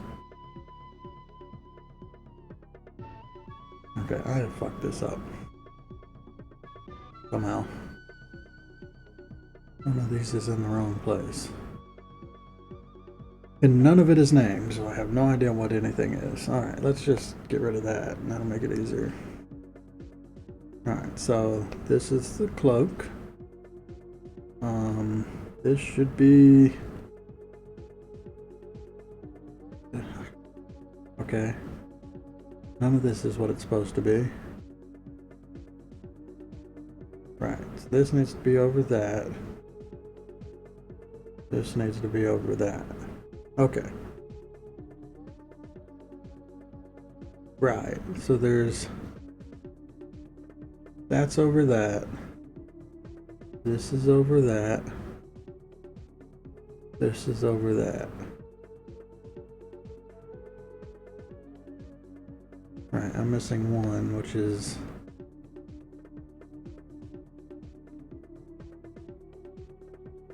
this one.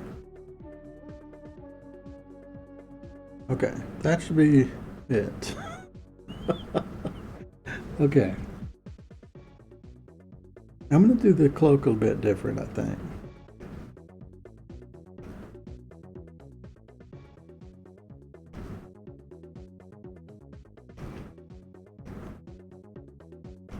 Use a soft brush.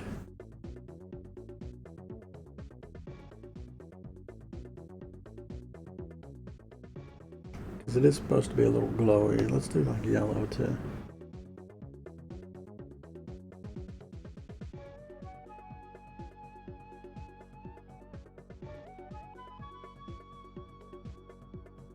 Alright, the shoulder, I guess we can hide it for now.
Do that.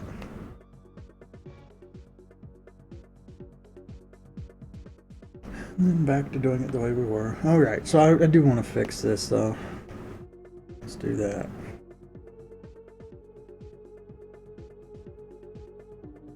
I'm just gonna like wing it.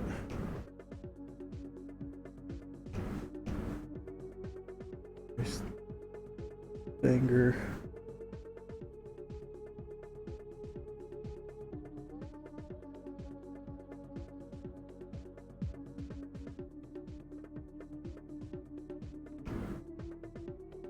Oops.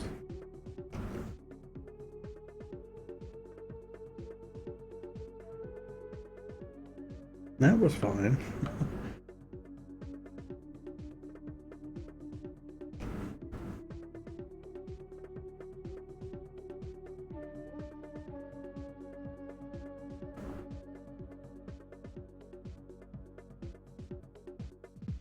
Oh.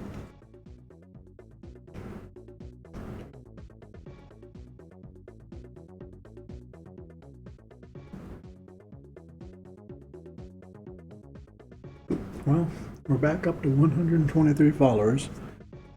This is my special number. I don't think I've ever gone above this number, and it tends to fluctuate around this number. I lose followers and I gain followers, but it always kind of stays here. Which is kind of neat, because it's 123, you know. That's how I've noticed this and actually been paying attention to it.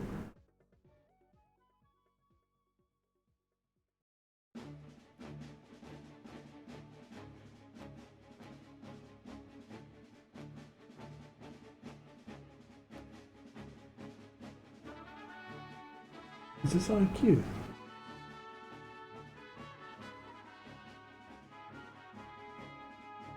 Oh, okay. This starts with a T. So we've made it past the S's. We're in T's. And T's is actually pretty long too. I feel like, is this brush bigger than it was before? No, it's still 16. Maybe I need to make it skinnier for the ghost. He is kind of skinny looking. Alright, you know what? I'm going to do that. Let's just shrink this down to like a 10.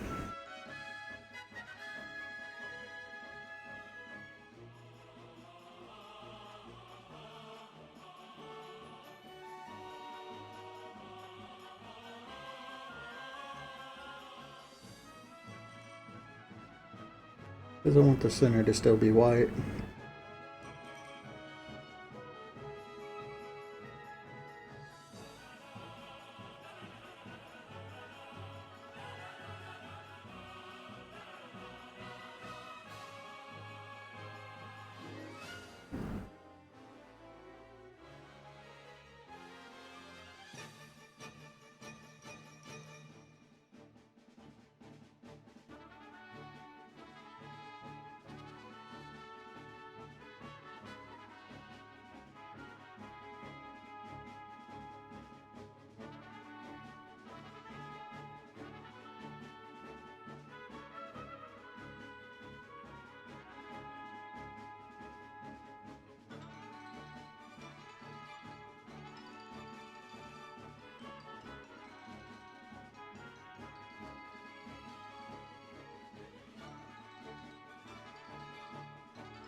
Right, so this doesn't animate at all. Just copy and paste. Yeah, I think that's better than having jumping lines for this. Honestly, the more I keep listening to this Neverwinter Nights music, the more I really want to play the game again. I don't know. Nothing gets me in the mood to play an old game like listening to the music from it.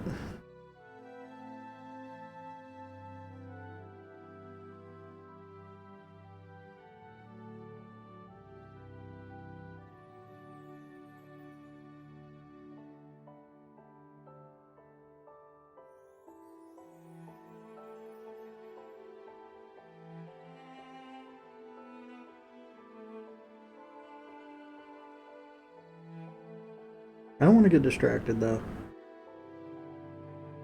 I'm gonna keep saying it, but I'm avoiding it for a reason. Spend more time on this.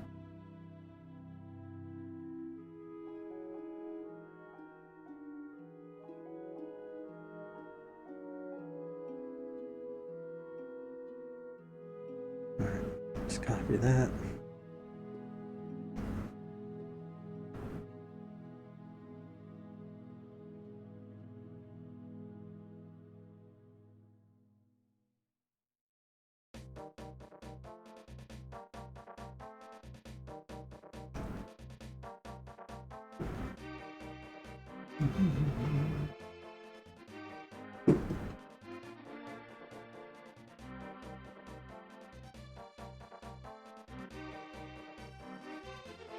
I got a couple more.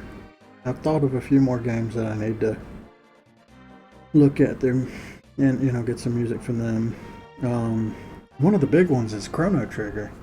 A lot of the really old ones, Chrono Trigger, Wild Arms, like a lot of Final Fantasy stuff. I actually had a lot of these songs like in MIDI form, but I've deleted all that stuff, so I need to reacquire some of these ones that I've had before. And I just completely overlooked Chrono Trigger. I forgot about it. I've got Chrono Cross, but I need to get Chrono Trigger music in this playlist too.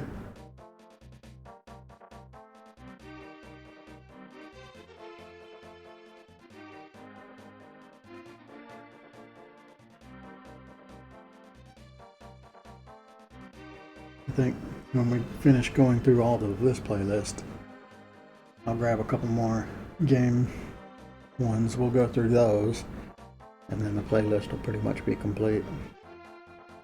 I think anytime I add something to it, I'll just play them to test them, make sure there's no copyright stuff on them. That way we won't have any more muted streams. Kinda sucks when that happens. Muted streams and VODs. There's been a couple songs that they get the video gets hidden in countries and stuff, so I have to mute the video. Like I don't mind too much if it gets demonetized, because I'm not monetizing it myself anyway. I think that puts extra ads on a video though. I don't know. So I'm just kind of like getting rid of all that stuff too. If they happen to be in any of the previous VODs, I've left them, but I did get rid of them from the playlist. Like, for example,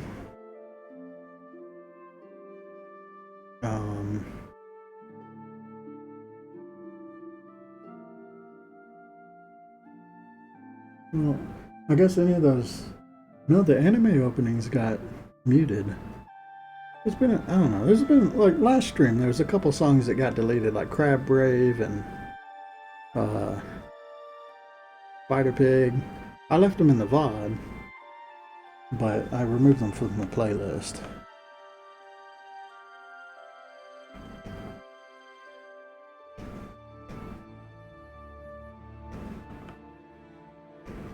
Okay, that is this.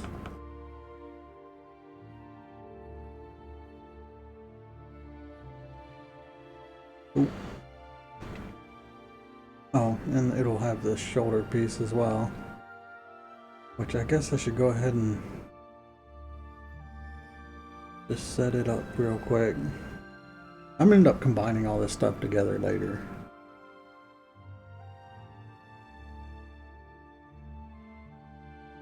But I think this will be good now. Yeah, there we go.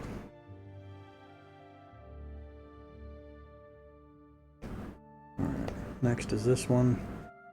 So I have extra one of these. Well, let's do this one first.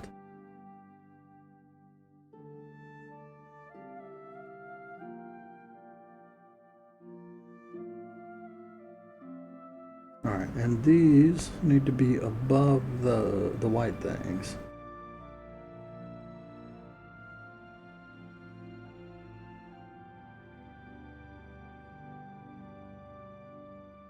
So there should be two above. I need two more.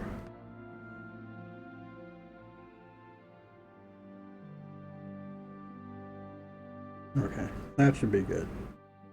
Now if I turn these on, I can actually see them.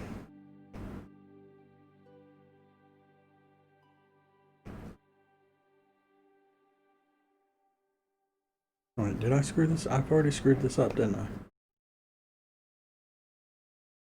I said above the white thing. Was I starting to put it below it again?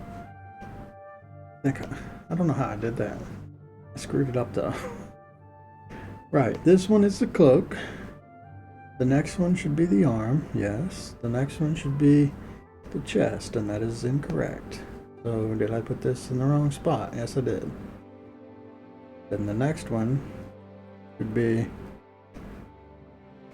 No, okay. I just put them in the wrong spot again. So what is this one for? Is that an extra one? Shit, bring it up here. Okay, I think we're good.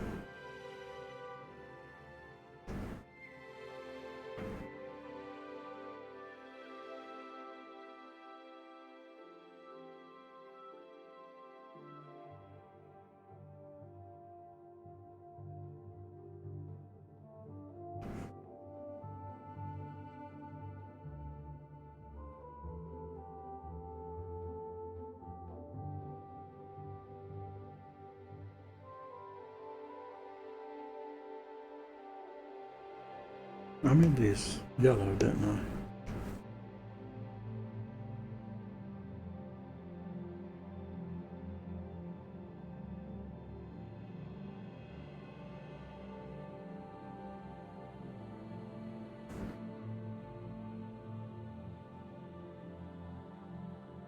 So we made it the T in the playlist.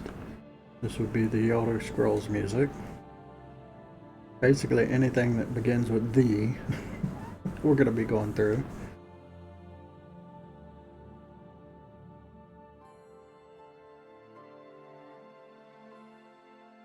I don't think I have Skyrim. I'm not a big fan of Skyrim's music compared to Oblivion and Morrowind's. Like, I mean, I don't know. That's a little harsh. It's okay. Maybe I haven't had enough time for it to become nostalgic. Because it's definitely good. I think it's just, I've heard it too much in a recent amount of time. While Morrowind and Oblivion definitely are better to listen to. It's been long enough since I've played those. I mean, I played Morrowind rather recently. I still really enjoy that game. I think that game does exploration so well. I love the way it's set up. And it was even more fun like back when I was a kid, or I guess I wasn't that young. I was like in high school when I was playing that game. But it come with the map, and like the map was actually really useful. Because while you're talking to somebody, you can look at your map and make a note of where they're, telling you to go. There was no map markers, so you had to like, yeah, I really enjoyed that. Because, yeah, it's like, for instance, you'll be in Balmora talking to some quest giver, and they'll say, well, you need to go down the road to the south, take the road to the west, and then at the river, the cave will be off to the right. And you can pull out your map and be like, okay, so road south, There's the first turn. There's the river. It should be right there, you know? That was just fun. I don't know. I enjoyed that.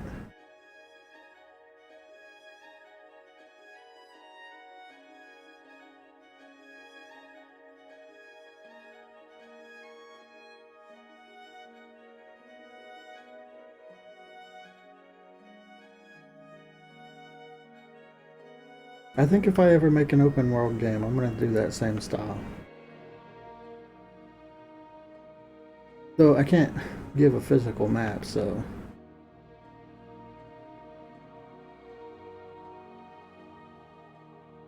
I'm going to lose that. But what I could do, if I wanted the same kind of effect, right? Or but letting you do that in game. I think what I do is I allow you to open the map, or the map like comes up while you're having a conversation, or in like a point where somebody's giving you directions, the maps pop up, and then you can like pin something on the map right yourself. So it's kind of up to you.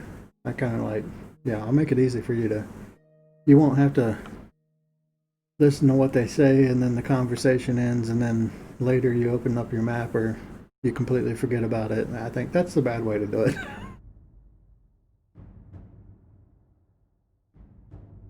I would rather, yeah, I'll have the map open when they're giving you the directions and you can pin it then. So you get all the fun of tracing it. Or doing it yourself without being told where to go. Okay, let's fix this finger.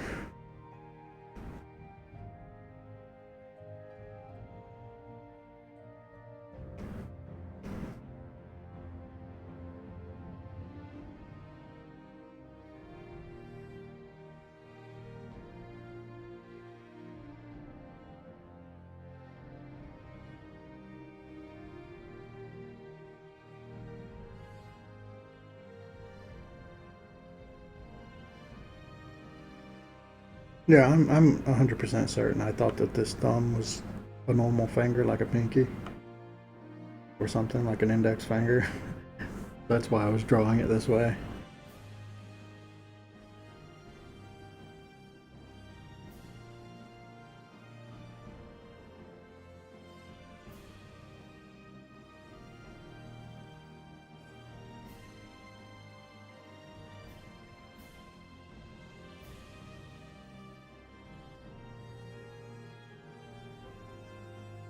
I think I'm gonna have to use onion skinning for this.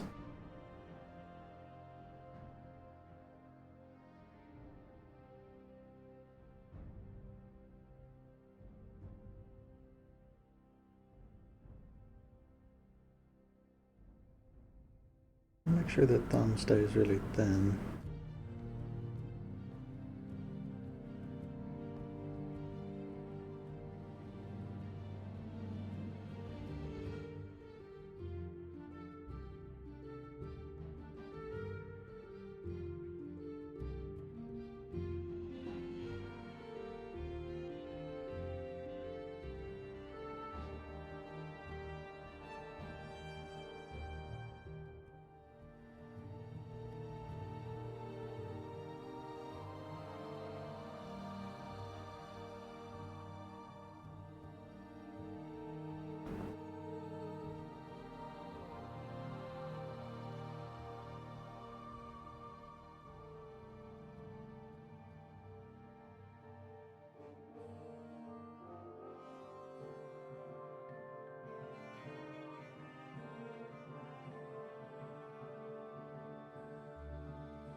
Okay, that looks better. I don't think there's any problem with the other hand. I think it's fine. Yeah, you don't ever see it.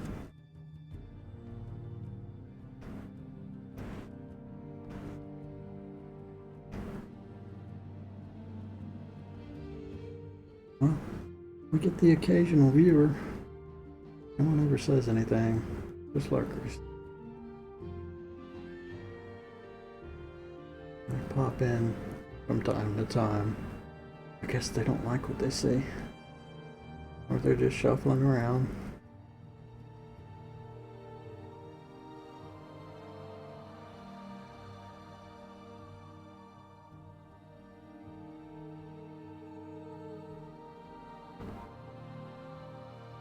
Get rid of that now.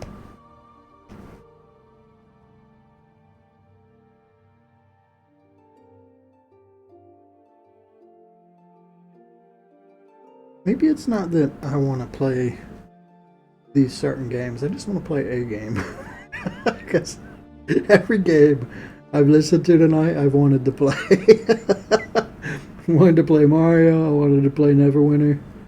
I want to play Elder Scrolls now.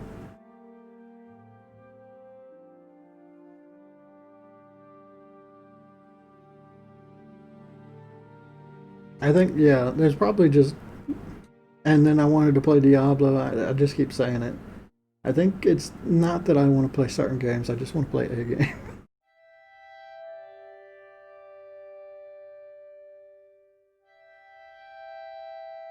I'm almost certain if I was to play any of the games that I've mentioned, besides maybe Diablo, I would kind of, or Super Mario, I would play it for a couple hours and then get bored. At least for like Neverwinter Nights and the Elder Scrolls, those games I've just played them so much that it's not that they're bad. It's just there's nothing new.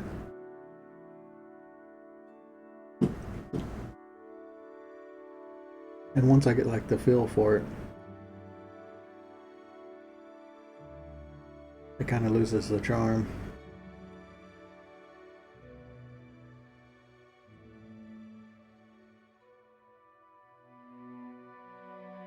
I know this because within the last year I've played all these games.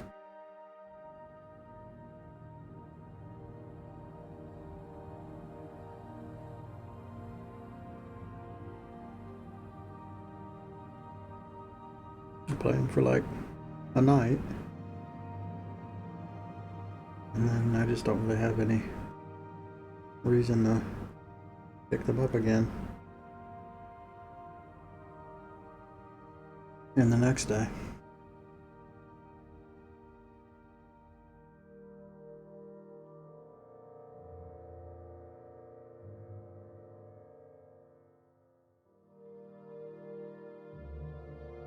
Damn it.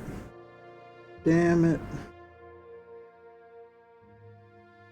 Draw this really long line and then screw it up at one point and it erases the whole thing.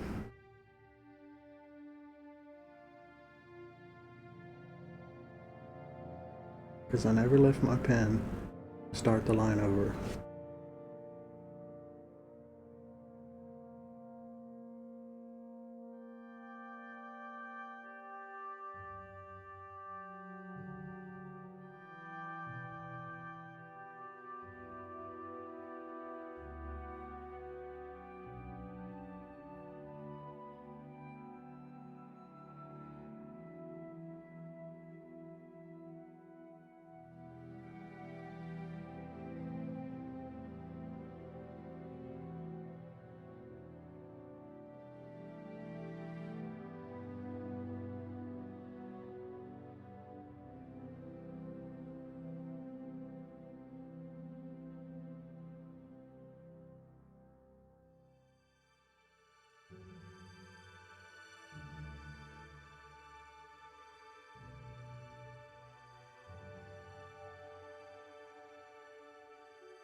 How did Cosmo Canyon come up? That's not a T. It's a 4. Why are we at 4? Doesn't make any sense.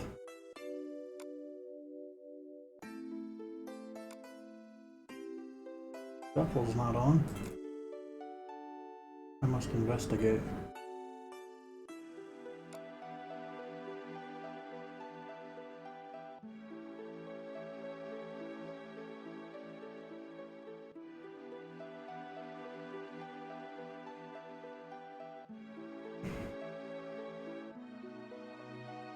Okay, so the name of it is The Great Warrior.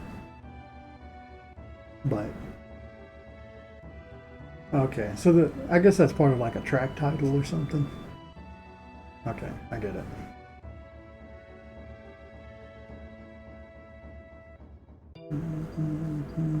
I mean, I'm not complaining. I just wanted to make sure shuffle didn't get turned on or something weird like that again.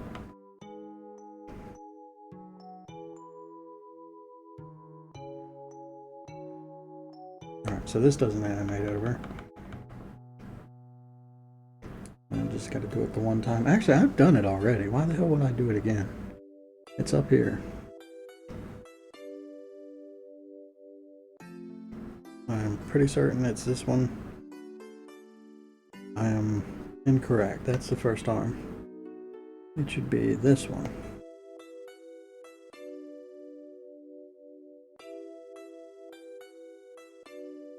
Yep. That's it. Okay, how much time I'm gonna save here. Also, it'll match when it changes animations, and that's important. There we go.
Now I want to play Final Fantasy VII again.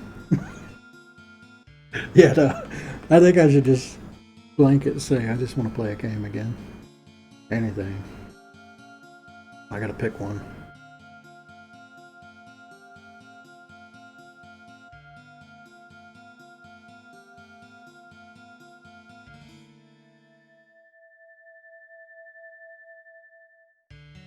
How about we play Gazer? We just have to build it first. That is one of the, I think that's, I don't know it exactly, but I want to say that's one of the most upsetting parts about making a game. Like, I make a game because I'm making a game that I would want to play, but I don't think I will ever enjoy it like anyone else would ever be able to enjoy it, right? Because I know everything about it. It's like, as I'm making it, I'm doing the most comprehensive playthrough ever, right? I know everything about it. So there's no, I'll never be able to experience it the way anyone else who played the game would be able to. Like, I won't be able to experience it the correct way, you could kind of say. Which is, I don't know, it's kind of sad when you think about it. Like, think about all your favorite games. Final Fantasy VII, for instance. They're kind of like, for me, it's sort of I don't know. It's very like, what's the word for it? It defined a lot about me, maybe, or at least I don't know. It defined my childhood quite a bit. But the people who made the game, they'll never get that experience from it.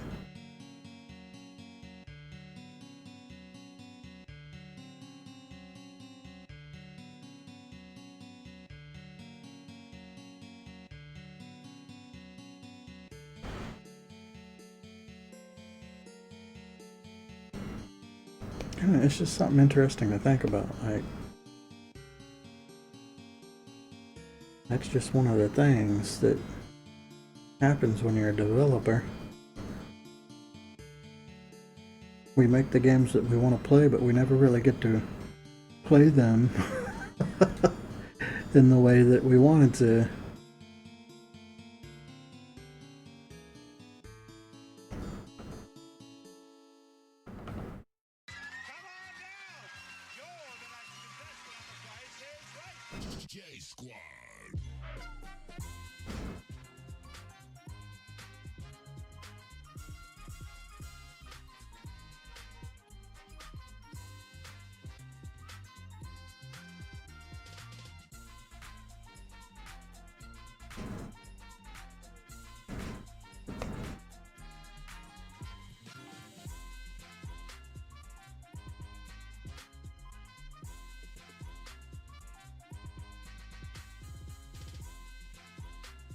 I mean, I don't know. That might not be necessarily true. Every time I play the game, it's fun, right? Like, and especially after a certain amount of time, like, for instance, I was just playing with the Shaman and all of his magic spells, and I had already forgotten, like, what I had done.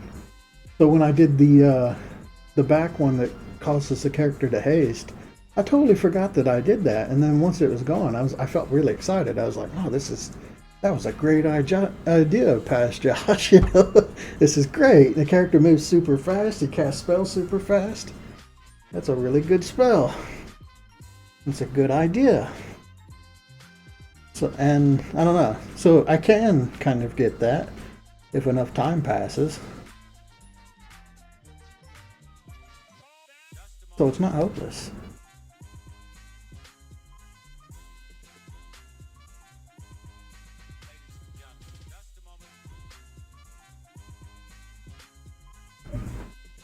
Oh shit. Let's do that again.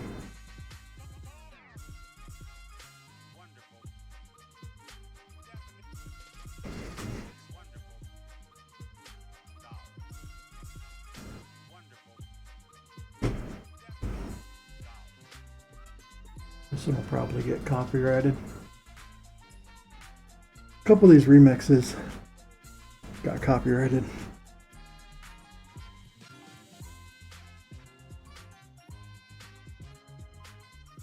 Just because they include the tone of something really famous. I mean, that's why I put it in there. Because it's The Price is Right.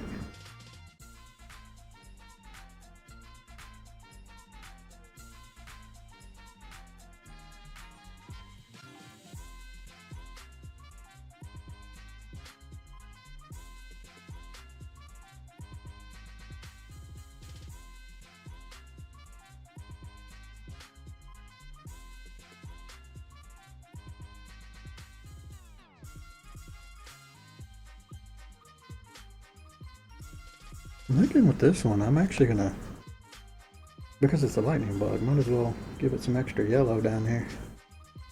No, maybe not. Let's do it like with this color though. Yeah, whatever. That's fine. I think this thing's got some transparent pixels in it. I didn't check it, so let me just do this real quick.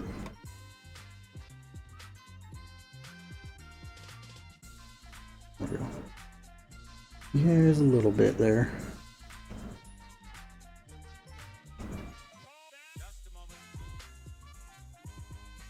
What happened? Oh, I'm on the wrong one.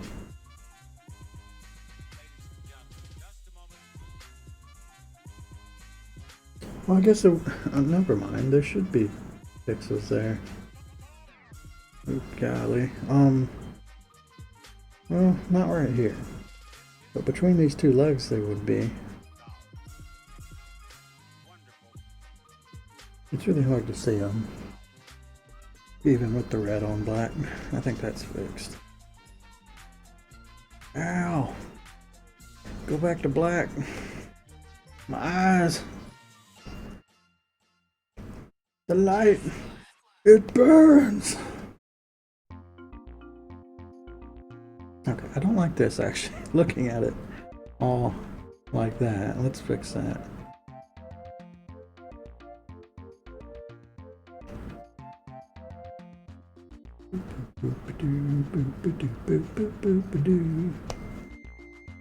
I just want this to be cleared out. It's not clearing out at all. What's up? It's because that's the wrong one. I mean, I don't think that affected it. I'm gonna do this one. There we go. Yeah, let it go into it like that. That looks better.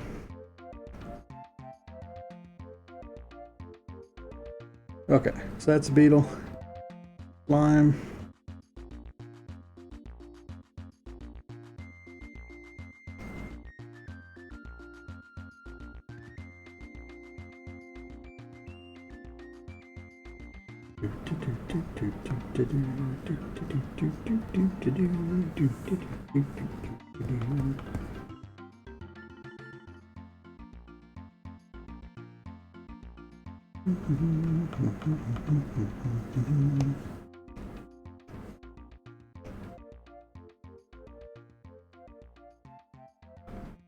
Okay, everything changes, so it's fine.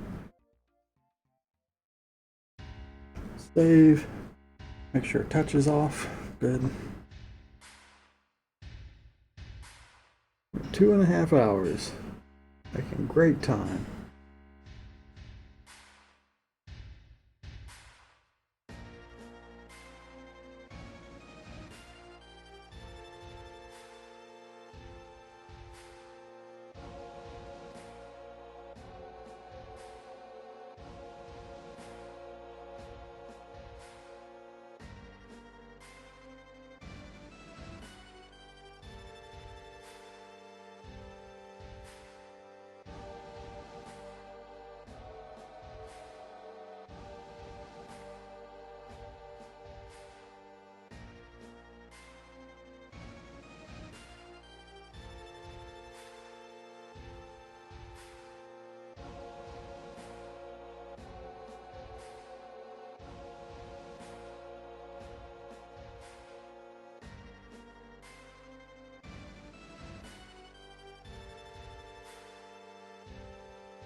To keep in mind, and actually instead of just saying it, I need to take this one.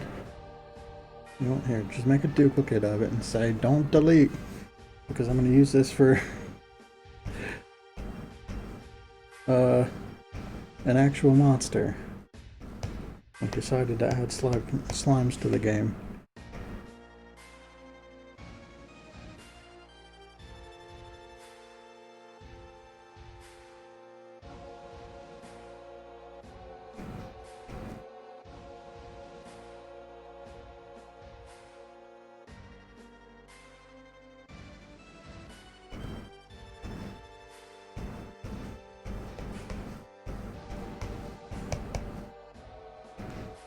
There we go. Now I can't accidentally get rid of that.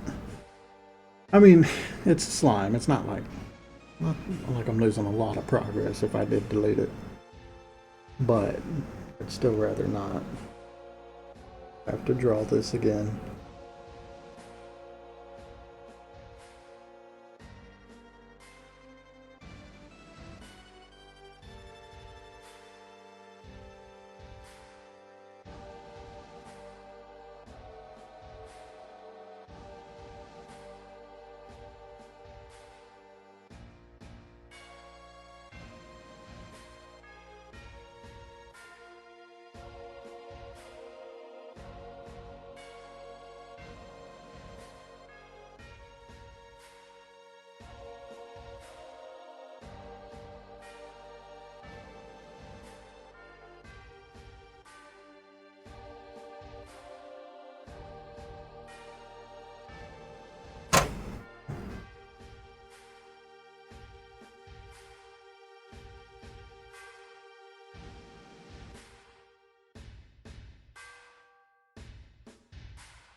Oop. And then just the main one.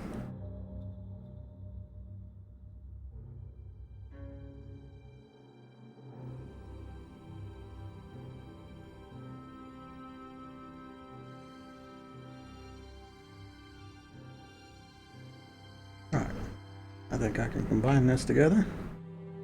Merge. Alright, this is going to mess up the video recording a bit. But I need to get rid of the paper in the background. Oh my god, it's bright. So I can combine all this stuff together.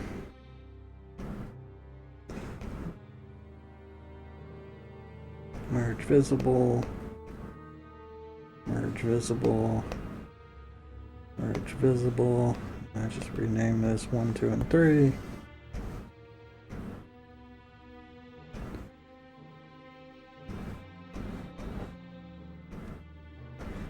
I can delete all these extra folders. I'm going to do that with all of them.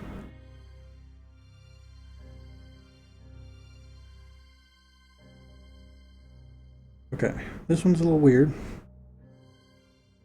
I'm going to go ahead and do the insect animations now, so I can combine this pretty easily. Really, this one is just the one, right? Which is that one.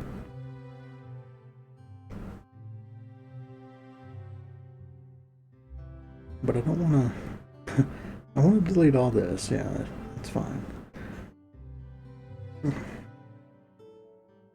Just gotta rename this one 1. I'll do the smear part in a second. Okay, that's fine. Do the next one.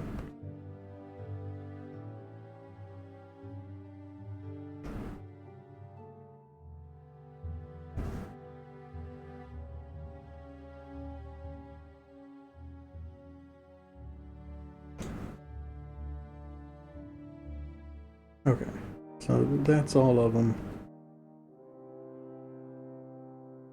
And I got 2 folders for the smears. I'll do that in a bit when I'm doing effects. Get everything combined first. Okay, so how do I do this? Oh, the whole thing gets combined, doesn't it? For this guy. Yeah, I think so.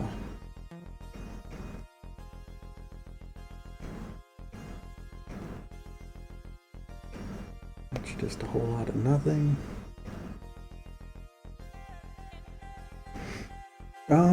Yeah, there's no reason not to combine the whole thing together. We kind of decided that he's going to be either in front or behind the player. Yeah, so let's just combine it.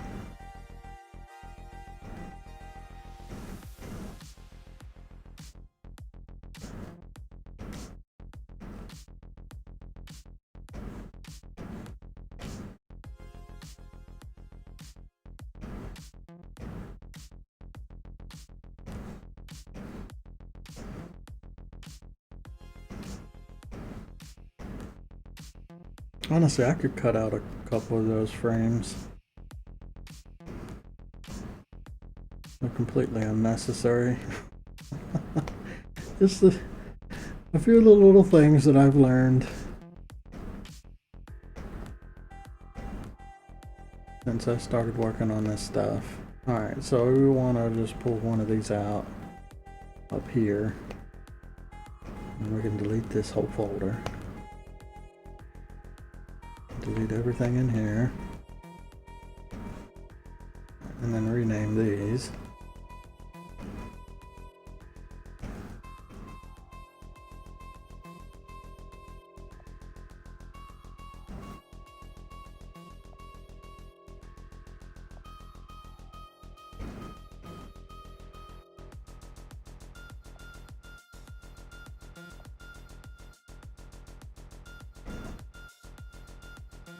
Actually, I should really take my own advice, right?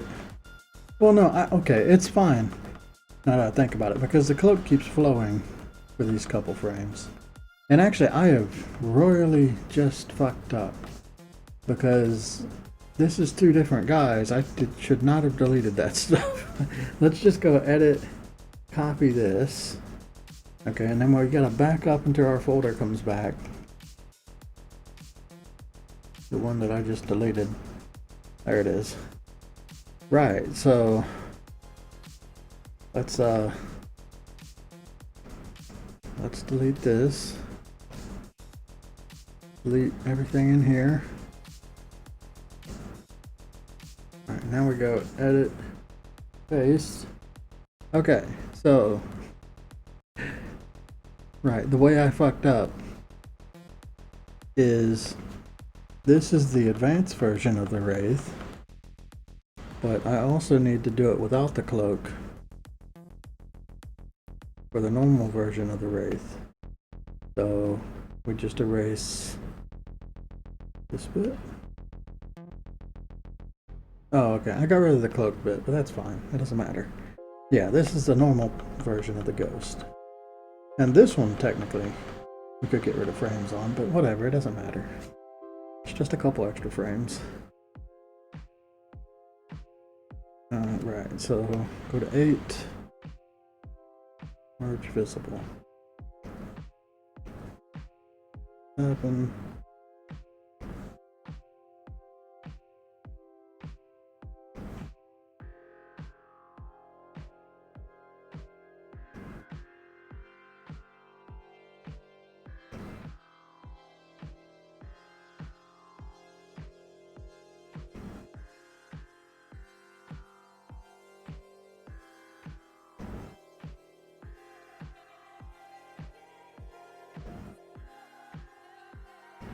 I'm glad I catch this stuff.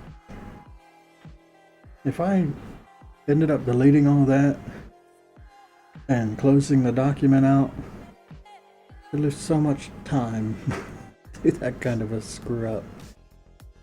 Alright, now I can safely delete this. And we can name these. 1,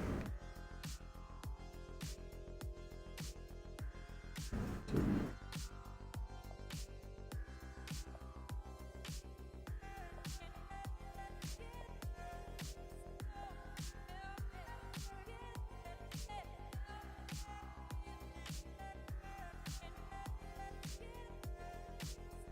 Hide that. Okay, so let's look at this.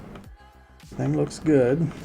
Right, so that's normal ghost, and this is advanced ghost. Cool.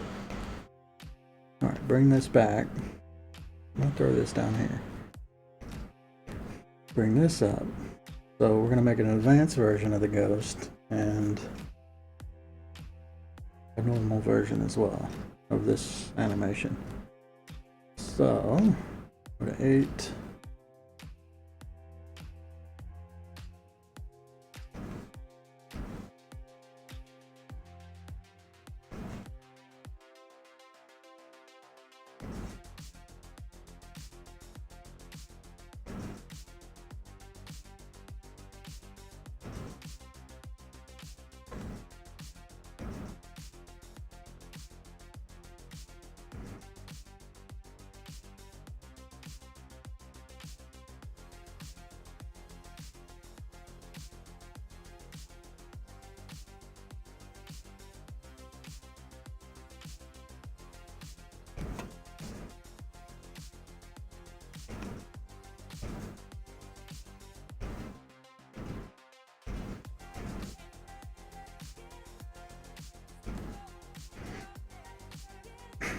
Well, the soreness in my chest has gone away, I think. Well, it's kind of there. I don't know, it's still there.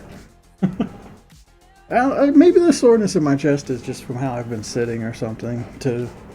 And it just didn't make itself known until I woke up. It's hard to tell.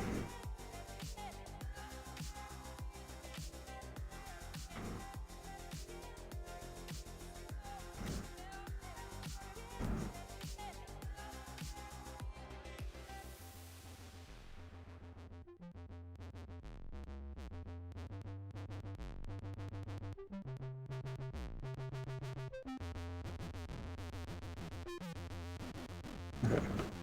So that's that. That looks good.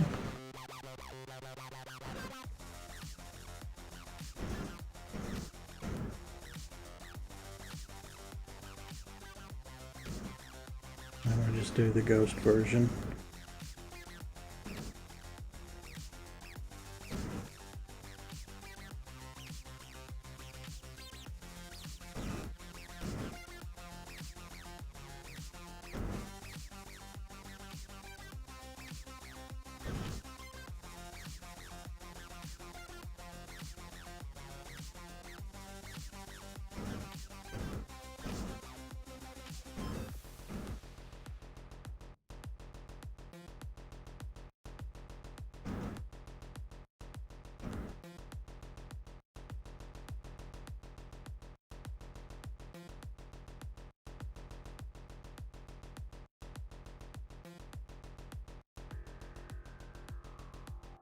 I think it's safe to delete all this now. Okay. Wait, what happened? Oh, I'm not using shift, that's why. Delete all that.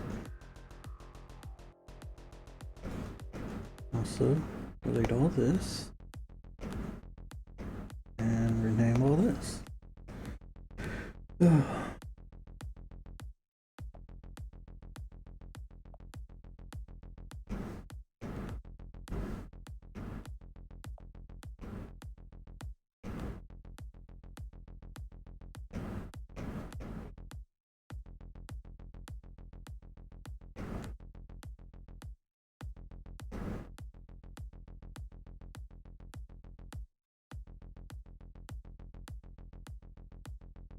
I'm keeping these just in case I want to.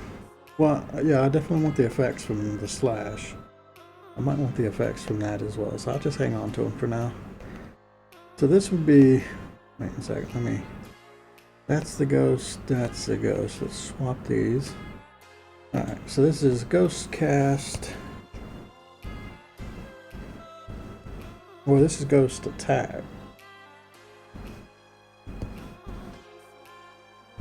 I really have to spell that all the way out, but whatever. And this is ghost cast.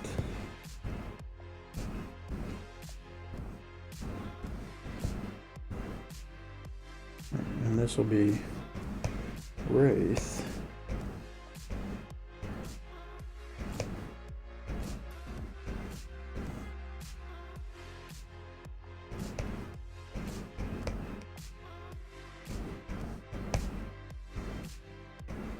There we go. Now they're properly labeled. We got Wraith and Ghost.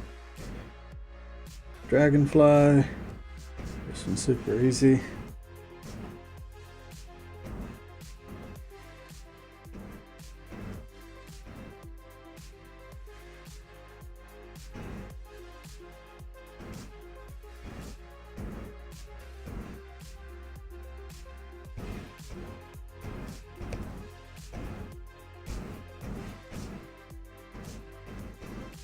And Wyvern.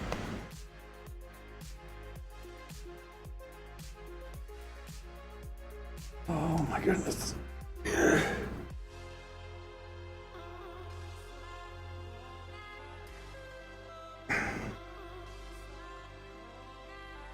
think I'll finish this today. I'm gonna take a break here soon. Maybe I'll do the effects before a break though. So these don't need to be separated into two pieces anymore. It was just for the depth, so I can combine them together.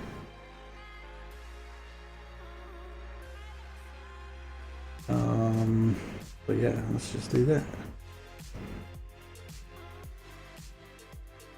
Merge visible.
I'm just looking to make sure there's no double layers.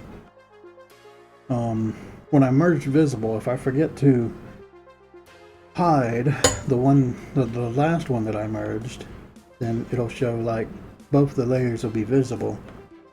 And I've made that mistake before where I've had a frame that just kind of like repeated stuff. So it's good.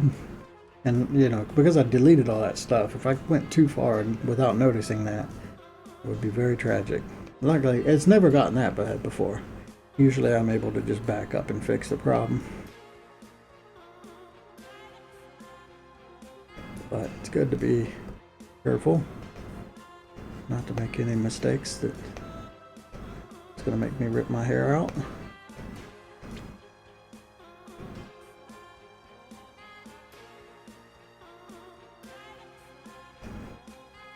Also, it's very easy to, like, I don't know, add an extra one or click on the wrong thing or what.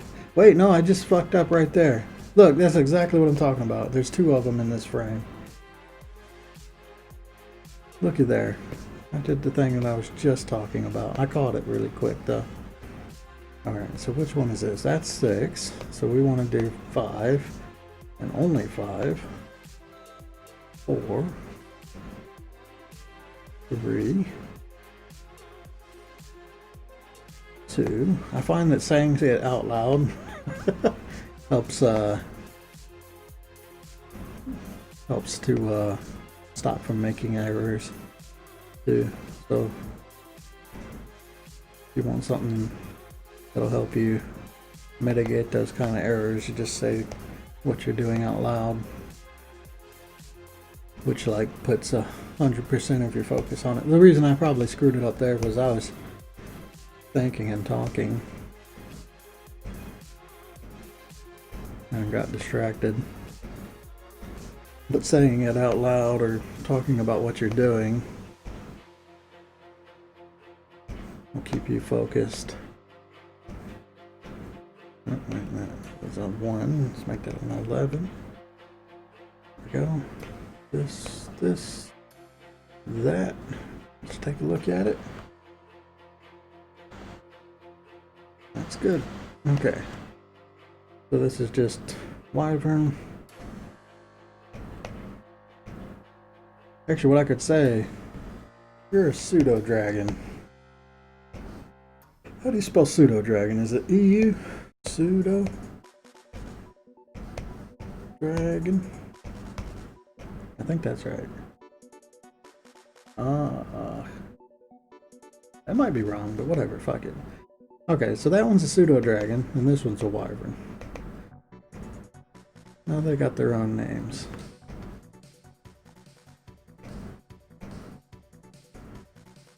Wyvern. Yeah, I know it's wyvern, but I like wyvern. It just sounds better. I think it's wyvern. It might actually just be wyvern too. I like the word wyvern, so I'm going to use it. I'm from the South. We're allowed to do that. We do it to all the words. Just make it your own. Okay. So the next thing to do then would be effects. And I'll probably just do these from the bottom to the top. So the only real effects, this guy needs a flame breath, and maybe the wyvern needs a fireball. I'm not exactly certain. The dragonfly, I just have to smear his wings. That's super easy. The ghost, I'm gonna have to do his attack, and I'm gonna have to do his spell cast, and I'm going to have to do his eruption and his fireball. But I can copy the majority of that in from the one that I did before, the Wraith. So I'll do that. That'll probably be the last one I do because it's so many extra things. The beetle just got to smear its wings, and the slime's done. Yeah, slime ain't got shit. So that's cool. So that's what I'm gonna do with that. I'll probably make one more summon, which is the Hellion. So it's kind of like a little mini turret or whatever, and maybe it'll shoot like kind of like the poison projectiles or something. So I'll make like a glowy version of that.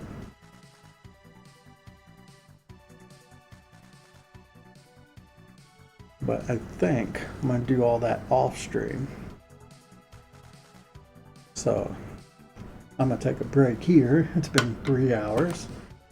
I need a break about every 3 hours just to get up and walk around, stretch, rotate my neck a few times. So, yeah, I'm in this here.